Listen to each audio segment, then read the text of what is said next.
So it was last week when there was a little bit of confusion over the one for Holly Valance. Right? Of course. I don't think it was confusion. I think it was your error. No, it wasn't. And it was Holy Valance, and you meant Pelmet. Then Becky, who called up that time and said, if you're getting mistaken with Pelmet, right, she sent me an email in a week saying, I've done a bit of research. Yeah. It was my fault. I've made an error. Yeah. It is a Valance. Okay. And I know about Valances. As I told you last week, at the very end, my auntie loves them. Yeah. Right? She makes them. She started off just like putting them on top of the sort of window around the curtain. And then she thought, I can do more with this. Yeah. And she had a little coffee table that had magazines underneath. And she said, I'm sick of seeing them magazines when I'm sat down. She sounds like a Pilkington. So... I'm sick of seeing them magazines when I sit down. So she put a Valance around the table. She just got Valances around everything now. Right? Then, next step, she tapes everything. She never actually watches telly. She tapes it all because she gets sick of listening to the adverts and that. Yeah. So she tapes everything. So she's got loads of videotapes and that. And the video used to get on her nerves. When she was watching a film, she'd see the clock changing. And it distracted her from the film. So she put a Valance around that. That's genius. Yeah. So that is or is it mental? Only Mrs. Einstein can tell. I don't know. She's even made a little Jack Russell look like a hovercraft. Yeah. He's great. So everything's got a Valance. If you go round and you stand still for too long, the chances are she'll put a Valance around your head. Yeah. This is this is Auntie who? Auntie Nora. And this is the one that farted for 5 minutes. She did. Lest our listeners forget. Farted for 5 minutes. Called his mum saying I'm farting. 2 minutes into the fart. She said about 2.5 minutes in. God. She said I'm about 2.5 minutes into the fart. My mum said, how long's it been going on for? She said, well, it was about 2.5 minutes before I called you. Yeah. And then it went on for a further 2.5 minutes or something. And then it stopped. She couldn't time it because there was a Valance over the clock. Yeah, she used to annoy her when she was on the phone and you put her off seeing the time. She was guessing it was 5 minutes. This was one consistent fart. Yeah, I mean, it wasn't making a noise, it was just... Oh, it wasn't making a noise? Just gas. Right, endless gas. So, there you go. That's fantastic. Well, we started off with a new one, a little bit of Foo Fighters. We like new and old on this show, don't we? Indeed, we like to mix it up. I'd like to play this to the Smiths from their debut album, I Don't Owe You Anything. I Don't Owe You Anything. The lads from Karl's hometown there. Indeed. The Smiths. Brilliant, that one. Wow, I went to Manchester, didn't I, the other day? Went up to Manchester for a little corporate. It was all right. Yeah. He went, wait till you get out. You see Piccadilly, it's better than Euston. Right. It was. It was nicer. I went outside and there was a ridiculous queue, and sort of one cab. Right. Yeah. So horse-drawn. Yeah. And so I walked, and it was okay. It was only down the road. It was a bit dark. It was wet and raining. Obviously, it's the north. I know, yeah. The hotel was very nice, but no minibar. I've never seen that before. I've travelled all over the world seeing a hotel without a minibar. So I don't know what's going on then. I don't know what's going on there. And then I did this corporate gig in Old Trafford. Pitch was up. Don't know what they were doing, but very impressive, big impressive. I think they're British Football Club, aren't they, Karl? Yeah. You did a gig at where? Old Trafford. It was in a function room. Oh, well, I thought it was the stadium. No, I'm not that big yet. Yeah. No. But I mean, I can't really comment on Manchester. I do know that Liverpool was voted most important music city via poll. True enough. So, Karl, you're making noises while I'm talking. Yeah, but you do this all the time trying to wind me up. And I'm not saying Manchester's the best place in the world, but what I'm saying is, there's bits of it that I really miss. Yeah. Like last Sunday, right? When I'd met up with Ricky, we had spaghetti bolognese, which was alright. And then I said to him, I need some soil. Damn, I wish you'd invited me. It sounds amazing. So I need some soil. What do you think? You need some what? Soil? Soil, yeah. I need to repot a plant, right? Yeah. So, you need to repot a plant? Yeah. Fair enough. So, I'm like, where you can't see these shops in London. Do you know what I mean? There's nothing around. I took him straight to one in my street. Yeah, but near your street, and that's probably the only one in London. Well, you say that, Karl. No, it does annoy me. Round my way, it's like, you can't move for soil shops. There's earth. You can just pick up handfuls walking down the street. Yeah, incredible. People just lean over into someone's front garden. No, you can take the plants as well. No, but what I'm saying is, Manchester, there's loads of decent hardware shops. Yeah. Here, if you want a panini and a latte or whatever, you can't move for them. But for soil, I had to go virtually how many miles away from me to carry that soil home and stuff. Yeah. It's not good. I mean, London's all right, but if cities were sort of marked... It's neglecting the peat market, really. Well, there's barely any mulch available in central London. I'm sick and tired of not getting a good, decent compost of a Sunday. Indeed. So, I'm thinking of moving to the north, where there is loads of soil and gravel. Indeed. And animal shite. Whatever. See, you're eating a biscuit. I can't believe it. Are you bored with this already? Do you know what? MTV called me last week. They called me again yesterday and said, when can they come down to do they're coming down next Saturday, by the way, to do a little screen test for you. They're going to sort of just film you with a little camcorder. You said this. They're going to film you. Are you alright? Do you want to, are you hungry? Do you want to go out and have a meal? I can't believe you're eating while I'm on air. No one can hear that. Do you know who I am? No one can hear that. Explain who I am. Well, that's Ricky Gervais, right? He's made his name on TV. Yeah. Okay, he's done any number of corporate gigs, and they pay silly money. So, I mean, this guy's earning, and really earning beyond his talent. All right? So I think I deserve a little bit more than a little mank eating a biscuit while I'm talking. Rick Gervais? Yeah. Have you won a BAFTA? Yeah, too. All right, so just a little bit of respect. Yeah. Yeah. Carl, well, what have you won? What have you won? I got a bronze certificate for doing a full week at school. That's great. It was only a bronze. What's that then? 3 out of 5 days. And I got me a little Crusaders badge, if you remember. What's the little Crusaders badge? The Crusaders badge for the religious club. So was that the fella that you went and played? You had to go ping pong ball. So they wanted to talk to you about God. Yeah. Yeah. You got a Crusaders badge, did you? Yeah, that's why I went. That's why I joined. That's why I joined. For the badge. I like the little badge. Did 4 weeks and then packed it in. Travis on XFM 104.9 on Ricky Gervais with me, Steve Merchant and Karl Pilkington. We're doing Educating Ricky. Right, final one. Come on, Karl. Right, what was it? It was, why don't they just get a diary or some paper or something to write on? Yeah. Yeah. Because snappy. I couldn't think of a heading for it. It's basically, Go on. people who have tattoos, I've never understood it, right? That they have something put on their arm. Right, sorry. Have we started the educate? Is this part of it? Are you educating me? This is something that will be useful in my life that I didn't know about. Yeah. Go on then. No, it's just that they've got a machine out, right, that does tattoos. Tattoos. You come up with a design you want, and you sort of this machine scans it, and you put your arm in this thing, and you press print or whatever, and then it does the tattoo on your hand. Or on your like loads of little needles that follow a pattern? Yeah, the computer, basically, yeah. Is it a real tattoo? It's a proper tattoo one. The fella said... well, as long as it goes out, it pierces the skin with a I just wondered if it's one of those kind of, those kind of... No, it must be lots of little needles or a moving needle that can go Sorry, along but how is this cleaned, like, in between each person? Dunno, probably... I don't know. Well, no, it's only that if it's one needle, it's just the head, isn't it? If it's one needle that moves, and does it like loads of little... What are we gaining from a machine doing it? Just because they're going to sort of mess it up. But hold on, how do you keep your arm still? Because your skin moves slightly. So the machine it's sort of strapped to your arm. Right, and so the fella, the fella said that the tricky thing was in all this, it was the fact that, nobody would let him test it out on anyone else, so he had to do it himself. But did it work? Because the thing is with a tattoo artist, they can see when your skin's moved, and they can see what they've done, and they keep wiping it and looking, whereas a machine's just got to trust itself. Yeah. So I think one needle could go wrong. If it was a lot of needles, that it just came down, 1,000 needles that was an imprint. Yeah. But obviously I'm asking someone who hasn't delved any further than there's a machine that can give you a tattoo. That's all you've got at the moment, isn't it? Well, yeah, basically. That's all you've got? I mean, that's what I've got, because I'm not a fan of tattoos. I don't... But where did you read this again? This was... Internet? This was on the internet, yeah, it was, yeah. Okay. And I just don't understand why people do it. That's what got me attention. Because me... Sorry, what have I learned from this?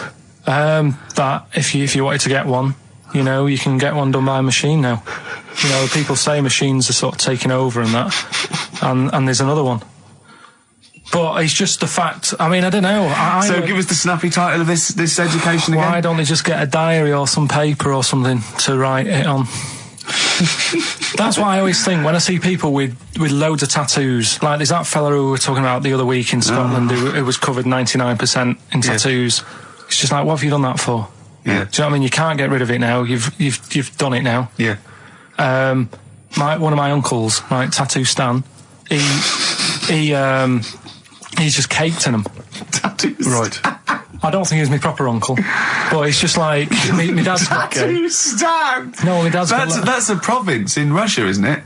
My dad's got loads of mates who. When you say he's not your proper uncle, do you know how, like, when just a bloke someone who used to comes hang around, around you're school? alright, Uncle Stan. Yeah. Do you know what I mean? And my dad had loads of mates like that. There was John the Screw. right? So he either works in a prison or he likes to have sex. Cabbie. Cab driver. Okay. There was Jimmy the Hat. I don't know what he Jimmy did. the Hat. Yeah. And, Did he wear a hat? No. No. There was Fred the Veg. You sure he wasn't a relative? Sorry. Fred the Veg used to get us, like, big bags of potatoes and that. Fred Veg, okay. And there was Tattoo Stan. Right. And he was just caked in them. And I used to always look at him thinking, why have you done that? I must have only been, like, 6 I or suppose 7. if you're born with a name like Tattoo Stan, Exactly. you're destined, aren't you, were really? they like a 1950s gang? I'm worried about... I'm worried Who were about... doing a bank job? What was his name? The Hat? What was his name? Jimmy the Hat. I'm worried about Jimmy the Hat. Yeah. Not having a hat. I don't understand it. Are you sure he didn't have a hat? Not when I met him. Did he ever wear a hat? I didn't see him that much. Do you think it was a joke, like, when your mate's sort of like, 8 foot and huge, you call him Little John or Tiny? Do you think... Well, the fact that he never wore Yeah, a they hat. went, hold on, I've noticed something about Jim. Go on. No hat. And I go, oh, true, let's call him Jim the Hat. Jimmy the Hat, yeah.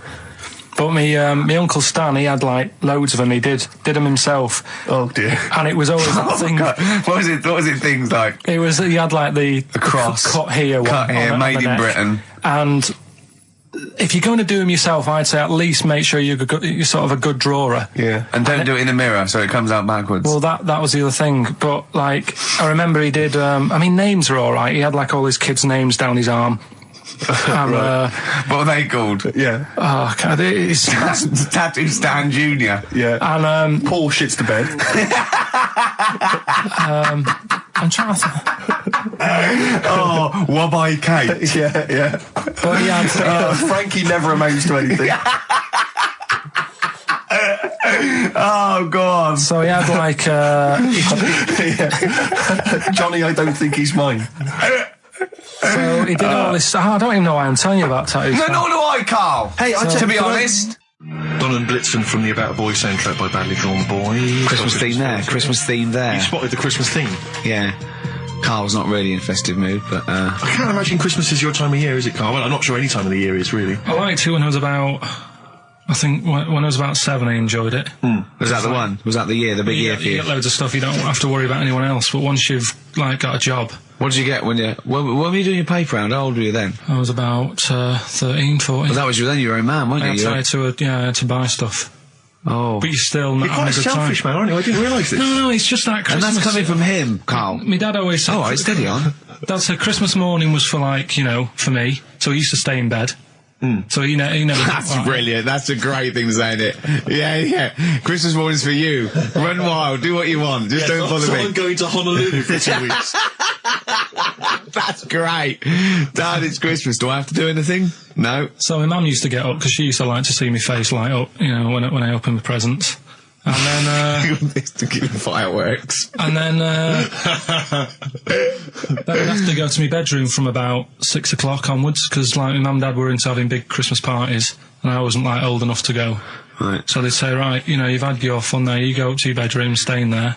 Really? Yeah, I remember one year, right, I got a train set, that's what I wanted. Yeah. Right? It's brilliant. Playing with it all day. I thought, I don't mind about the party, I'm happy staying up here playing with this.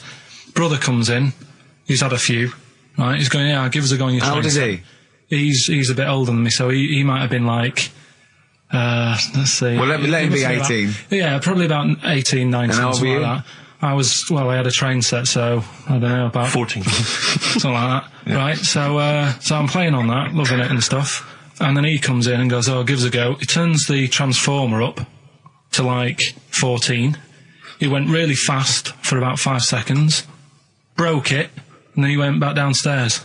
Wow. So Christmas, I hadn't even got to Sounds Christmas like Day. the Conservative government with British Rail. Satire, that is. Rick, I just thought that there's satire. If there's any satirical shows listening or magazines... It doesn't work in any way, because there's the analogy falls down apart from there being a train. Think it through, though. British Rail was trains. Yeah. And the government broke the trains in many... Well, they didn't break them, like, not officially breaking them, but they kind of... It does work, it's perfect. Oh, I'm very pleased with that. And I can't... And no one's asked him to be on Have I Got His View. It's weird, isn't it? Because it's strange, that, when you've got a satirical mind that's as quick as that. Yeah. And he's broke your little train set. So what did you do? I just, like, watched telly and had some sausages. I bet you were happy with that, though, weren't you? It's a bit annoying, though, isn't it, when your main present of the year has been broke. And did it ever get you fixed? No, that was it. Put away. I'm intrigued why your parents wouldn't let you come and join in the festive fun. Was it, like, really debauched down there? Was it, like, eggnog everywhere? Well, no, but I mean, that's fair enough. 6 is a little bit early, but I just think, you know, if you're your kid, you know, he had his fun, put him to bed at 8, maybe. And you think so on Christmas Day? I thought that was a day for family. Well, not if there's a party going on. Well, don't have the party on to Christmas Day. Well, that's another option. Yeah. Your parents are weird, aren't they? A strange breed. Well, I think that was the year, right? You're talking about buying presents and stuff. I think I did treat my mum to that. I didn't buy my dad anything. I think that was like when I got a bit older, I used to get my dad something because he wasn't that bothered anyway. No. So, got me mum, there was a cheap shop, right? Of course. Thank God for that. Called Snips. Right? So I went in there and I thought, let's see what I can get her. And remember Victoria Plum? I don't think so. Well, it's like a fairy character. Right. Right? And my mum's into gnomes and stuff, right? So I thought, right... She must be pleased with you, then. Victoria Plum. I was thinking, is that one of the neighbours? Is it like a brandy liqueur? Do you remember Victoria Plum? Victoria Plum. Victoria Plum, yeah, it's like a little fictional sort of character, right? Okay. So I saw it, I thought, yeah, she'll love that, right?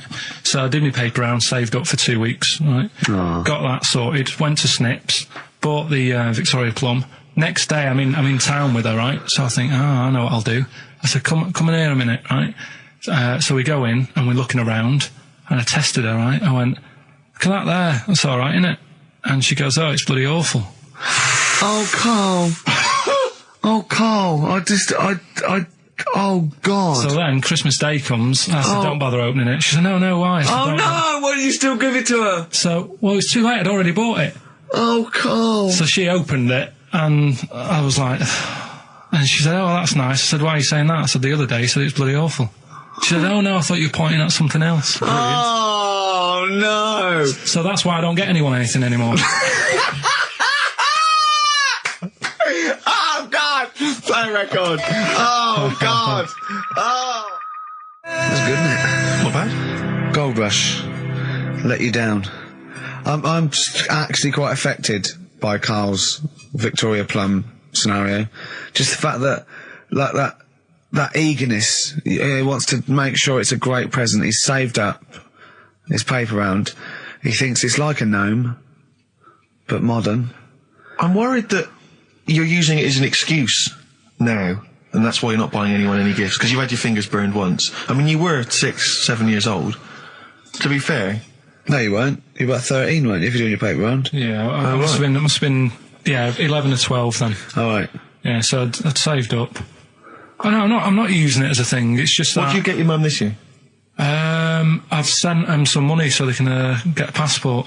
So they can get a passport? Where are they? Immigrants? Are they trapped somewhere? Well, they're in a holding bay somewhere in Dover. Yeah, I got a friend who's a truck driver who's going to sneak them across. What do you mean? So they can buy a passport. What do they do? Sell it when they're a bit down in their luck? No, they haven't got that much money, right? They've never been abroad, and the mate said they might take them next year, and they said, oh, we haven't got a passport, so I thought... You've got to buy a passport, have you? Isn't that your God-given right as an Englishman? No, you've got to pay for them. They're 30 quid each, so you better had to, otherwise they're conning me. Right. So you sent them 60 quid? You don't get born with a passport, of course you sent them 60 quid in an envelope, have you? Well, check. Right. I love that. He'll be watching telly and France will come on and he'll go, oh, what do you think of that? She goes, it looks bloody awful. Yeah, don't open it. No. Don't open it. Yeah. Don't open it. So you've not paid for a holiday for them? No, I've just sorted out it's the better prize, isn't it? Because they can't go anywhere without it. Well, the passport keeps on giving. Yeah. So 10 years. That is, yeah. So, but no, I never used to. I mean, I can't think of other things. I used to get me dad once I started getting him stuff. It used to be a dressing gown, and then. But as an extra surprise, he used to put like a cigar in the pocket, so he'd think that was it. Yeah. Then he'd put it on and put his hand in the pocket. Right. And then he'd just hit you because he thought you'd nicked it.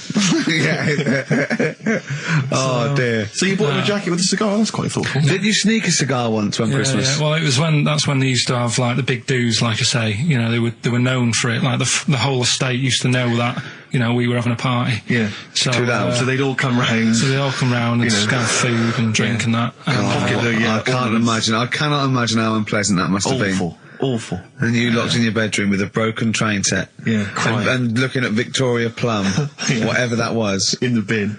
Oh, in the bin, yeah. And hear a mum saying, and he got me this. Isn't this piece shit? of rubbish. You could hear him just throwing it against the wall and laughing. And all the neighbours laughing. And you'd come down and just be in pieces with loads of spit on it. Just loads of gob on it. Eyes. And all the Polaroids of them just like laughing at it and pointing. Stamping on it. Alright. Flooding back. But no, I used to get up in the morning and then like they'd still sort of all be there asleep on the floor and on the sofa. That's awful. Carl. That's terrible. Christmas is surely the one day a year which is a family thing. It's for the kids. They're the ones that was Boxing Day. Well, I know. Oh, that's all right. It's over. Yeah. Back on the bike. All right. Who's going to pay for this? What, me? Yes, Carl. You're doing 2 rounds today. Yeah, was your paper round supporting the entire family? Yeah. No, so I used to get up and like go downstairs and they'd be asleep, so I'd be mooching about trying to find like another present that's still working. I love the idea that these people from the estate had like squashed his presents. So I found a cigar that had been sort of lit up and then put out, so I thought, I'll have a go at that. I went outside and had a go, and that's the last time I smoked. Right. I tried it, I thought, I don't like that. I love the fact that he does everything once. Yeah. In his life. It's a line of, I've done everything once. I don't need to do it again. Teenage Fan Club from the XFM Christmas album, and that's Christmas Eve. Their guitar sounds are just brilliant. They're just always so nice. All right, Carl, do you like that? Do you like Teenage Fan Club? Yeah, they're good. Carl, I feel like you've never kind of enjoyed the wonder of Christmas. I can't ever get the sense, maybe except when you were very, very young, that kind of bright-eyed, thinking of Santa, kind of landing on the roof and climbing down the chimney and drinking the sherry or whatever. So I like the idea of it, right? Sure. The sort of, I used to get a couple of annuals every year, you know. So do I, yeah. And I was allowed to open one on Christmas Eve. Oh, that's brilliant. So they could throw it on the fire. I think it is have a quick skim through, do the word search right. Yeah. I think that's a light of a cigar off the cooker. Oh. Well, anyway, listen, a good friend of ours, Ross Noble, the comedian, brilliant, he gave me this picture, Carl, which he's got from a magazine. He loves you. And I have to say, I think this... I just looked at it then. Obviously, it's not going to mean much to the listener. Oh, this is self-indulgent. But it is currently available. I think it's in the current edition of Bizarre magazine, so you might want to buy that. It's not horrible, though, is it? There's a certain grotesqueness about it. Oh, it's a deformed person, isn't it? Well, to a degree, but I think what it's going to do for Carl is give him, I think for you and I, Rick, we're going to see his face. Light up. Brighten up, like opening a wonderful Christmas gift. Oh, you know what? I think I've seen this. Is this the one with the kid with the big head? I'll be honest with you, Carl, it is. Have you seen it already? Yeah. Let me just show it to you again so you can kind of I haven't seen it. It's like... yeah. We shouldn't be laughing at that. No, but that is like the kid who I went to school with. That is the same. That can't be the same. So do you recognise him? Seriously, that is the same thing he had. I mean, I have to say, it does look like it's been computer generated. It's so odd. Yeah. But look at the child's face. I know. Look at his reaction. Don't take another photo of me. I'm not sure this is right. It's not right. But I was hoping that would give you, Carl, just a little glimpse of. We've had a request as well on the best bits. Someone wants to hear you talking about your mates with the big heads. I can't believe it, because every time we go there, we get some sort of complaint about something. About what? Just leave it. Well, that for some reason that always goes from the story with my dad going to Blackpool for taking those kids there. And what kids? And, leave it. No, what? No, I don't know. There's people that know what you're talking about. I'll tell you when we put a song on. No, well, I know what it is, but you can't just say that. Well, Is it when your dad put a kid in the wheelie bin because he was getting out of hand? Yeah. Well, So we're going to we can't go through it again. It's too controversial. We're going to... What's the name? No, well, the thing is, right, you were just saying about what are you, about Christmas. That's the funny thing, right? Because in our house, there's no one who's religious, right? No. My dad got annoyed when I went to church that day. He was like, what are you doing that for? Of course. I went to see a gig in Liverpool. Remember the band The Christians? Yeah. He thought I'd join some club. Yeah. I said, I've been to see The Christians. He was saying to me, man, what's he doing going out with them? Yeah, yeah. And then the other thing is, because I'm not christened or anything, my mum used to say to me, don't tell anyone that, because there's witches and stuff. I want to go back and see his upbringing. I just want to go back and see him at 7. One day in the life of Karl, age 7. Just to have 3 ghosts visiting tonight. And take him back through time. But we could go with him. We could be some of the ghosts. Yeah, the ghosts of Christmas past. Remember this? That's incredible. Because there's witches. Don't tell what. Just tell you. So she wasn't christened, but she thought maybe someone could take your soul because you weren't christened. It's like there's cults and that, isn't there? And if they find out you're not christened, then right. So I don't think they care. I don't think a lot of cults care. Well, but what can they do if you're not Christian? I don't know. I just said all right because then through that time there must have been a time when. But hold on, now they know. Yeah, but I'm older now, so I'm all right. She used to worry about me playing out on the street. Oh, she was worried about whether you were naive and stupid and easily led. Well, yeah. No. Good point. No, you're right now. Yeah. So yeah, good. Yeah. I just have to show you something, Rick, before we move on. I know we've got another Educating Ricky, but someone just sent this in. Yeah. They've been looking on eBay for Victoria Plum. You're joking? Come here and see the photograph. Oh, God, that's fantastic. Yeah. Have a look. That's it. Oh, God, he got that for his mum. It's the worst piece of tat I've ever seen. Carl! Carl. Imagine how... Oh, gutted. Oh, imagine how... Look, think of him now, right? There it is. I've ever seen. I tell you, it looks like a Diddy man gone wrong. It looks like a Diddy man prostitute. That is. Is that the one, Carl? Well, it was a different colour. I had a yellow at mine. No, but look. How do they get? Tell them they go into eBay. So you need to log on to ebay.co.uk. I'm sure you've used it before. It's the online marketplace, ebay.co.uk. And if you type in Victoria Plum, I'm assuming that you can track this down. That's amazing. It's the worst piece of rubbish I've ever seen. Just think how cute he was as a kid, though, doing that. Just think of him, just going... just seeing that and thinking, she likes gnomes! It's the worst thing I've ever seen! I mean, to be fair, I don't know what her prize collection of gnomes looks like, but I can't imagine they're much better than that. I mean, gnomes are a fairly grotesque thing. But certainly your mum's taste and discretion is... Did you have those houses on your estate? You'd go in there and it was just loads of those dolls still in their packaging all around the room. And sort of like one of those homes that keeps the sort of packaging on the 3-piece suite. Why don't you buy another one for her for Christmas? Yeah. It's $3.99. It looks, but that's £2.49 because that was $399. Well. Oh, buy it, Carl. No, because I've sorted out her passport this year anyway. I'll get her that next year. I've had an email from Andrew Forrest who has just simply entitled it Karl Pilkington. Oh, Karl Pilkington. What do you think of that? That's got to be your new name from now on. I had a mate who used to use it. What, he used to call you that? Yeah. Was that your nickname at school, Pilkington? No, it's not my nickname. It is now. No, it's not. It is now. Pilkington. Oi, Pilkington. Oi, Pilkington. Pilkington, do my homework. Where do you live? Where do you come from? Pilkington? No, there's this lad who called Mark, right, who used to go to school with, who used to call me that. And his mum, right, was like obsessed with cleaning. And I was never allowed in their flat. He makes the place look untidy. So she used to, I don't know if it was just me or all his mates, but I used to turn up and she goes, yeah, he is in, but you know what you've got to do? And I used to have to go round the side of his flat, and he had a computer, right, which I used to play. I didn't have one at that point, but he had one. And I used to have to go round the side of the flat and stand at his bedroom window with his window open, and I'd be sort of leaning in playing the game. You are joking. I'm not. His mum... You had the weirdest upbringing I've ever heard. The things you were willing to do. It's the strangest. What is this town like? No, I stopped going. Was there always music? Right? There's the horse in the house there. Oh, look at these two kids with big heads and webbed feet. All right, Ronnie. All right, Reggie. What was it like? She was obsessed. It is like you've grown up in a cartoon made for children. Yeah. No, his mum was really obsessed with cleaning. Can I play it through his window? I used to... Mrs. Ramsbottom, can I play it through Mark's window? Aye, you know what you have to do. She used to be up till about 3 in the morning. Pilkington again? Have you washed your hands? What, up till 3 in the morning? Washing? She used to be up doing the tiles in the kitchen. Washing until 3 in the morning? It's at 3 in the morning.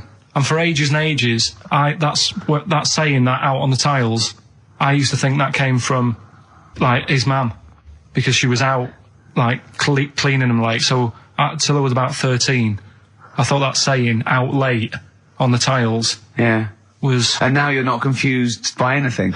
Well... There's no misunderstandings in your life now, is there? So he was allowed to walk in and out of the house, was he? No, he was alright, and he used to come round to ours a lot, and my mum used to get these pies from Hagenbach's, right? So... I don't know what that is. It's at that bakery where they used to chuck the cakes out the back, I'll tell you about. Yeah. And you at 6, He loved it, but I could never go round to theirs, or if I did, it was like, well, yeah, he is in, and I'd go, alright, and then I'd walk round the side of the flat. Stand outside. Why did you ever knock at the door? Why don't you just go around and knock on the window? Just to check he's in, because he wasn't always in his room. If he was in the lounge, he'd have to go to his bedroom, and then that's where meet you. This is the strangest. And you'd play a computer game through the window. You say it was a flat. It wasn't like a 5th story one, and you had to get in one of those kind of cleaning contraptions and like winch your way up. I love the idea of that. So. Pilkington. Clocks from the Coldplay on XFM 104.9. I'm Ricky Gervais, with me Steve Merchant, and back Karl Pilkington. Hey. He's raring to go. It's nice when you have a bit of time off, isn't it? Yeah, how long have you had off now? About 3 weeks. About 3 weeks, yeah. We can't do that because we're sort of self-employed and we'd be letting people down, but it's different when you get paid anyway whether you turn up or not. But good to have you back. I'm never off ill. No, it's the first time I've been off ill. I mean, just you're off 2 weeks and then you're off. No, I just wish I was the kind of person who could let down an audience of regular listeners. Yeah, but like I say... Well, no, we spoke to you, you weren't that bad. A cold, you don't go home for a cold. We were discussing this last night in the pub, and, you don't go home for a cold. Okay, so moving on, what have we got then? We've got some great songs. I've brought in the Smiths, I've brought in Buzz Cox, I've brought in Neil Young, I know Steve's got some hip-hop. Some great hip-hop. I've got some great Elvis Costello. It's going to be great. Carl, come on, concentrate, you've been away for 3 weeks. Just annoyed. No, stop saying that. You're annoying me now. Why? What you do? Go home ill? Oh, he's annoyed me. Oh, has he? Yeah, I got I'm a little bit annoyed. Can I have some time off but still get paid? Yes, of course you can, Steve, right, he called me up, winding me up about this. And, right, I'm 30, right? I'm 30 now. I can only remember being off 2 times. Oh, his memory's going as well. You'll have some time off. And both of them were when I was at school. What's school? One when it was windy. Why did you have time off? Because it was windy. But to be honest, Carl, that lasted for 7 years. Your time off at school. Why did you have time off? Because it was windy. Were you windy, or was it windy outside? No, it was like when... Your auntie wasn't out the window, was she? When the winds were bad in the 70s, and my mum said, oh... What? I remember space operas and flares. I don't remember the winds being bad in the 70s. Well, my mum just said, you might get blown into the road, so don't do that. She had so much faith in you, didn't she? As a human being. Is that why she got fired from the pie shop? I'm not coming in today, I might get blown into the road. God. The funny thing it was, right, Steve, they had this thing going at school, because a lot of people used to wag it back then. Right? Used to what? Wag it, sort of not go in. Yeah. Right. And they sort of tried to make it interesting for you by giving you an education. A certificate if you did a full week. Reward for the rest of your life with achievement. That sort of carrot. And also, like, let you go home at 3 o'clock on a Friday. Right. If you'd done a full week and that. Yeah. So it was lovely weather all week. Then it just sort of changed on a Friday. And I got up and it was all windy. It was always windy for Friday on Sunday, isn't it? Don't, if you don't go in, because, you might get blown into the road and that. So I said, all right, then I'll stay off. And, so why did she told you to hold on to a fence or walk you there? What's this? Don't go out. Immediately give up. I love this getting blown into the road. Is that based on your cats that kept getting blown into the road? Well, so I got to school on the Monday, right? And the teacher said, right, a long time. Today, to punish you, you're the only one who wrecked the whole week, right? Everyone else came in. You didn't. So everyone else is going home at 3 o'clock today. But you're not. Brilliant. Serves you right. And I wasn't bothered though. It was great because I said, well, you'll have to stay with me, won't you? And it was great. So all I did for half an hour was doodle and stuff. It was great that afternoon. Yeah. And that was ages ago. That was like when I was about 8. And that's one of the times I was off ill. Yeah. So it was, but that wasn't even ill, that was wind. Yeah. Yeah. So, yeah. Yeah, it's a bit different when you're to be honest with you, world, though, Carl. You can't just not turn up because you've got a bit of a cold or you're a bit fed up. I mean, we had an appointment 4 o'clock Thursday, wasn't it? And he had to call it because I cancelled it. Meeting went on a bit late. Time management. Get things done. If it was important, you'd get it done. Play a record, Carl. Pull your finger out, please. When I was a kid, right, and it's all right for you to go into women's toilets when you're a kid. It's like, oh, it's a bit cute, right? As long as you're not, like, over 15 or something, right? Right. But when I was a kid, I went into a toilet, and women, when they use their little cubicles, they don't shut the door. Some of them just sit down on the toilet, right? And you see everything. And, no, seriously, that's probably one of the first times I saw, like, a woman. Yeah. That, right? And my Auntie Nora when she was staying over. What happened with your Auntie Nora? She was, she's into wearing caftans. Into wearing what? You know, caftans. Oh, yeah. What are caftans? Big, bellowy sort of dresses. Right. And, yeah, I used to sit on the floor at home in front of the telly. Sure. She was on the chair behind. Yeah. She did a bit of a sort of a Sharon Stone scene. Oh, God. Yeah. Did you see it? There was no underwear? No. What age were you? What was it like? What age were you? It was like a ripped tennis ball. What? Right, we're off air. Either that or put us in for the Sonys. I've told you before about buying presents. Did those gloves have your name sewn in them? And a piece of string that ran over the back of your duffel coat? You know, I've never been into getting presents and that. I had the problem at that Christmas one, that time with the Victoria Plum. Yeah, we'd hate that. We'd hate to bring that back. We've done that. Because you talked about the because it's kind of to do with your dad, isn't it? He's a very bad gift buyer. Was that the problem? Well, yeah, my dad just wouldn't bother. It was my mum who sort of made an effort, and she sort of worked out half of what I wanted, then she left it to me dad to get it off someone, see if he could get one cheap or whatever. I love the fact that usually people talk about, like, drinking heavily or violent abuse, right? Yeah. But here's what he's been left with and scarred with from parents is bad gift buying. Yeah, and that's the Victoria Plum incident. In the greater scheme of things in the world, that's not a bad thing to have, is it? Right, there was this, this is what it's like about getting presents and stuff, right? With my mum and dad. Go on. My mate, Colin, right? No, Colin Bailey, right? Yeah. He had a little Sinclair Spectrum, right? Yeah. Computer, which was like the thing to have at that time, right? Yeah. You used to always go round to his house. The deal was... Not the one you had to play through the window because you weren't allowed to. No, that's another lad. Oh, right? yeah. This is a different lad. And the deal was, he came to our house, and my mum gave him a pie. And then I'd go round to his, and I'd stay there for a few hours playing, you know, Hungry Horace and stuff like that on it. Yeah. Right? Now, my mum and dad knew that I really wanted one of these computers, right? So I waited about a year. Came round to Christmas Day. I thought, I reckon might have one. Turned out they bought me the wrong one. They bought me a ZX81 instead of a Spectrum, right? And Christmas Day, I'm there trying to load the games up. It's not working. I'm thinking, what's wrong, right? And the thing with me, when I was a kid, I used to get quite sort of agitated. This is the moment, right? I found out that it needed a RAM pack to make it work, right? Looking in the thing and it's saying, and make sure you put your RAM pack in the back. And I was like, oh, where's the RAM pack? And my dad's going, I don't know, I've got you the main bit. That's it. So I was that wound up. I just was sick, right? Just sick. Oh, I didn't feel sick or anything. I just was like, oh God, went to the sink, just sick, because I was that on edge about it. I said, come on, we've got to get one. And my dad's like, Tandy's shut. We're not gonna get anything today. Ruined again. Christmas Day. That was after the year when my train set got blown up by our kid. The following year, no RAM pack. And now you ask me why don't I get good presents? He's scarred. He just I'm gonna die. Honestly, I'm gonna die. He's just clean sick. Yeah. There's no RAM pack. Did you get to the bottom of it? Why wasn't there a RAM pack? You have to buy them separate. Oh, okay. What do you mean I can't play Frogger? Oh no. So, wasn't there another incident when you threw up? Spontaneously threw up? Through sheer anxiety? I do get it. It's not so much now because I've relaxed a bit, but as a kid I used to be quite on edge all the time with certain things. Do you think that's what happened to your cat that kept being sick? That it didn't get the food it wanted and it just threw up? Do you remember that? Yeah. God, so they shaved it. Yeah, but again, you see, the cat thing, I mean, it's mad. I was thinking about it the other day, right? I used to think I had quite a normal upbringing.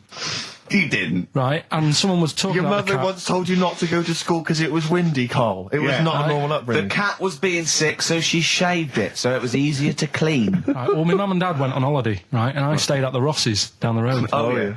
Only a kid, must have been about 5 or something, right? And I was always running around in the house. I had a lot of energy as a kid. What the Ross's did, they had this cat that was dead violent, the most violent sort of angry cat I have ever witnessed. A tiger. It was honestly, Steve, if it was bigger, it would have been, because it was just always having a go at you. Yeah. If you went to pat it on the head, it went to bite you and stuff. And what they used to do with it, to stop me running around, I'd sort of be running around, and then I'd get a bit tired, and they'd say, have a lie down on the settee. So I'd lie down on the settee and I'd nod off. And what they used to do, I'd wake up, and I'd put the cat on my belly. Right? So I'd be scared to move, because it's like it's going to get me. But it would keep you there. It kept me there, and it used to sort of slaver on me, and they'd sort of, you know, go out or whatever, and I'd be lying there. That's not normal, is it? Carl, sorry, were you created by the Brothers Grimm for one of their fairy tales? What kind of a life is that? A cat paperweight to keep Carl in place. He keeps blowing around. It's windy. We'll have to weigh him down. Be careful. Your mum probably told him that it's a windy day. You got to get something heavy on him, otherwise he just gets blown into the road. God bless him. Did I ever tell you about my Uncle Alf? No. He wasn't a proper uncle, right? But it was just one of my dad's mates and that. And he was getting on a bit. He must have been about, 60, which is pretty old when you're younger and that. And he was the same. He used to always wear a suit and that. But it was never in good nick. It was always like a rough suit, but it doesn't matter. He's still, making half the effort and that. Yeah. And he used to sleep in a dinghy. Right, Uncle Alf. What? In his house? Yeah. Why? Well, in a flat, he's in like a little bed sit. Because he only had a little bed sit, and he was into boats and stuff. So he had this Two birds with one stone. Had this little dinghy, had a little flat, thought, well, it's tight space and that. He had a dinghy as a bed, and he had 2 tellies, right? He had 2 tellies, one that the sound worked on, the other one only the vision worked. So if you wanted to watch a programme, you had to turn both on. Put them both on like BBC One, turned one up and watched the other one. Wow. That's extraordinary. From his dinghy? Sat in his dinghy. That is brilliant. It was an inflatable dinghy, it wasn't like a wooden... Yeah, an inflatable one, yeah, big inflatable Did you ever go around and visit him? Yeah, now and again. Was it weird seeing a 60-year-old bloke in a suit in a dinghy inside watching 2 tellies? It's weird at the time, I thought. Which of the TVs stopped working properly first? I mean, did he... let's say the sound went on one of them. Yeah. Did he carry on watching the other one, hoping that the other one was fine? No, he went and got a new telly, and then the vision went on that, and he went, oh no. He went, hold on though. Wait a minute. I've got another telly in the wardrobe that I haven't used. It must have been like that. Yeah. Wow, he sounds brilliant. Is he still alive? Yeah, he's still around, yeah. I haven't seen him for years, but he used to... was he married? I think that's what happened. I think his wife passed away, and that's when he had all this... he had a boat. And it's like, oh, where am I going to put it in a bed sit? And it was like, hang on a minute. Yeah. You know what I mean? Sleep in that. So, yeah. I wonder if you ever brought any women back. Just the idea of bringing them back, getting down to it. Shall we move into the bedroom? Ahoy! Oh, that is fantastic. What were we talking about before? I was going to tell you, the most complaints ever, the last Temptation of Christ. I haven't seen it. Was it Scorsese in it? It's Martin Scorsese, and I've bought the film actually recently because I was intrigued to see it, but I've not actually watched it. But from what I understand, the reason that it was so outrageous is because it has a whole sequence which shows what it would be like if Jesus had lived his life and not martyred himself on the cross, but lived his life as a human being, part of which is him having sex. And so I think that was chiefly what the outrage was, that it was showing this godly man to be, as human as he was supposedly, because he's supposed to be human as well. So that's the reason. That was the reason that there was complaints there. I don't know. I haven't seen the film. Well, I can't say. You see him, do you? You see him having sex, I think, yes. Although it is an actor, Carl. Yeah, it's not actually Jesus Christ. It's not the real Robert Powell. No. It's an actor playing Robert Powell. Is that, you see, sex on films and all that, right? When I was growing up, I'd be watching... No, I'm just saying an example of this, really, right? When I was growing up as a kid and I'd be, watching films with my dad, right? He'd really be enjoying a film, right? And then a sex scene would happen. Right. And he'd go... On film? Or just behind you? In the film, a sex scene would happen. Your brother up to his old tricks again. And he'd get up and go make a cup of tea, right? Right. Typhoon? That he'd stolen from some sort of telephone box? And, even recently, he thinks it ruins a film. Do you know what I mean? Because there's no need for it to happen, is there, really? Yes. Why? Sometimes it's warranted. If the film itself is there's some films it isn't though. Some films it isn't. Some films it's arbitrary. I think the films that him and his dad watched together on Channel 5.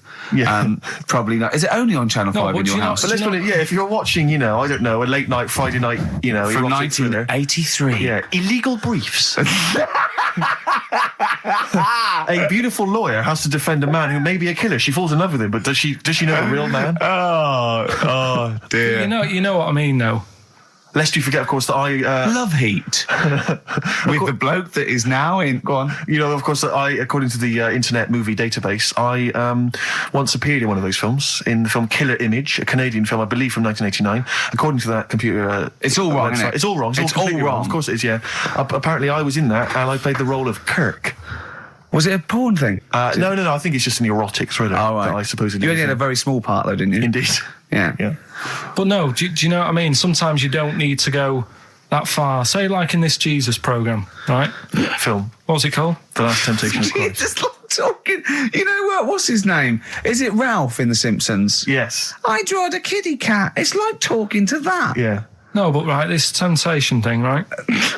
Do you know, often we don't get that many complaints on this show. We don't get very many complaints. And I think that's either because there's no listeners, or B, it's because most people agree with Carl, and that terrifies me. Or they let him off, because it's like, you can plead insanity, you can go mental and kill a few people, where they go, oh, he's a bit bad. Exactly. No, but was it because, they're saying that he was having it away, or is it because you saw it? What got the complaints? The complaint was the very suggestion that Christ it was a blasphemous thing, not the fact that you saw an actor's knob. So what about if they just cut it down a bit and you saw the little stable door closing? It wasn't the baby Jesus having sex. It was the grown man. The stable door shutting. No, but you know what the nativity scene? That is brilliant. The wise men saying, I can't believe we brought myrrh, we should have brought condoms. Yeah. There's 2 for 1 offering, Boots. Yeah, I don't know what we were thinking. It was frankincense. It's just that it's always awkward. Should we apologise now to the Christian church as well? Sorry, the little Chinese fellas, little Welsh fellas, and the little Christian fellas. We haven't said anything wrong. No. It's like, you see, when I was growing up... Stable door. I love the idea that in Carl's world, he was born in a stable, just thought, I love this place. Yeah. I'm just going to stay here the rest of my days. This is good here. Oh, brilliant. But when I was watching telly with my mum and dad, it still happens now, right? My dad will sort of go, ruined. Good film ruined, right? If some sex scene happens. But what are we talking about sex scene? Are we talking about a kissing, or are we talking about penetration and looking at the camera? Going, are you enjoying this, Pilkingtons? What are we talking about? What is sort of extreme levels are we talking about? Right, last time I was down there, right? Yeah. What was it? Meet Joe Black. Meet Joe Black. Meet Joe Black is a terrible film. Yeah. Right? There was good film, and then it's going to happen because the music comes in. Brad Pitt's keeping quiet. A woman's eyeing him up. Sure. So my mum, I love that. My mum's worked it out already, and she's going. Anything on the other side, love? She knows. She knows it's something's. So you can be enjoying a film and you can be an hour and 10 in, and then some spidey senses of one of them can go, should we turn it over? And the other one goes, yeah, all right. Are you sure it's not them protecting you from scenes of sex? So that what they're thinking is, what if Karl gets the idea to have sex? Yeah. That could lead to procreation. We don't want any more like him. Yeah. We've got to end the line here. You sure it's not the doctor? Keep calling out and going, you are keeping away from exactly. women, aren't you? He must never find out. Are you how sure it's they're not done. embarrassed because they're watching a sex scene with their son? It happens every time, right? There's two things that my mum does, right? It's that, if there's sex scene on the telly, she'll go, anything on the other side, love? And the other thing she always says, if ever there's anything on the telly with Elvis in it, she goes, oh, I like him, right? And we all know, we sat there, we know what she's going to say next. Yeah. So you don't even bother saying why, right? And she goes, he liked fat, ugly people. He what? He liked fat, ugly people. He didn't always go for, like, the good-looking fans in the crowd. What Elvis did? Yeah. Right. That was always the thing. And I'm sorry, no, hold on. I don't know what we're doing now with our lives, Steve. Right, wait a minute, right. So your mum says two things, right? She either says... Is there anything else on the other side? Or, I like Elvis. There's a pause because you know what she's going to say next. She says, he liked fat, ugly people. How often does this occur? Well, because they've got, like, Sky, there's a lot of those channels on. They're like the music channels. So Elvis always comes on. There's either an Elvis film, there's, like, a classic hit by him on... And she'll go, I like Elvis, he liked fat, ugly people. And what do you mean he liked fat, ugly people? Is she a fat, ugly person? Because there's that special Vegas show, isn't he, where he's dancing about, right? And he's got loads of scarves around his neck. Towels. Yeah. And, like, he always hands them down to the fat, ugly ones. Right. And I always say it's because they're the fat, they got a sweaty face because they can't, you know what I mean? I don't know what world they live in. I don't know how we've gone to this subject. What sort of world are you got when you're watching his face? And what do you mean fat, ugly ones? You mean they're in the front, they're sweating a lot because they're a bit chubby? So she thinks, is giving them a towel because it's he's really going, wipe your face, you're putting me off, you fat cow. Stop sweating near me. There's another one. What? So, hairy Chinese kids. Yeah. Jesus. We haven't slagged off hairy Chinese kids. We slagged off Chinese... We didn't slag anyone off. We just said they really haven't got a town as such, and they wear shoes. What did we say? Yeah, little wooden shoes. And what I just don't know how we got onto Elvis and big fat ugly women. I don't know I don't know how we sidestepped from the Last Temptation of Christ. Did you see that Fat Girls and Feeders program? Go on a minute. Eh? What's Tom Petty first? Oh, brilliant. It's a great song. Breakdown. How many Tom other Petty. radio shows have talked about Last Temptation of Christ, Chinatown, fat ugly women? Yeah. In 60 minutes. Exactly. Incredible. Sony Award winning. I've always wanted a little owl on my desk. I'd like be doing work and there'd be a little owl there and I go, can you get that pencil? And it just sort of goes over and gets me a pencil, goes, cheers, and it just watches me and it thinks I'm brilliant. Do you know what I mean? Not really, no. No? No, I've never had an urge to have any kind of animal sat on my desk. No, Carl? You'd like a little owl, wouldn't you? That helped you? No, I had a little magpie, didn't I? We've talked about that. Oh, he came down and started pecking your grifter, didn't he? Yeah. What was his name? Maggie. Sure. Brilliant. Inspired. And you took it to school and it didn't come back once, Didn't come back. Didn't see it again. Oh, dear. Did it ever peck your head? Because you used to have hair, didn't you? Mm. Yeah. No, it did. It started getting a bit violent. Really? Yeah. But was it becoming sort of age when adolescence, probably sexual frustration sort, because I think magpies go for shiny objects, don't they? And you were probably sort of probably losing it a little bit then in the front, and so when the sun was out, there's a bit of a sheen on the front. They saw a glare and thought, I'll have that. Yeah. What is that? That's brilliant. Yeah. Or as it was sort of pecking away, it mistook it for a tree. Yeah, because of the noise. Because of the noise. Yeah, the hollow sound.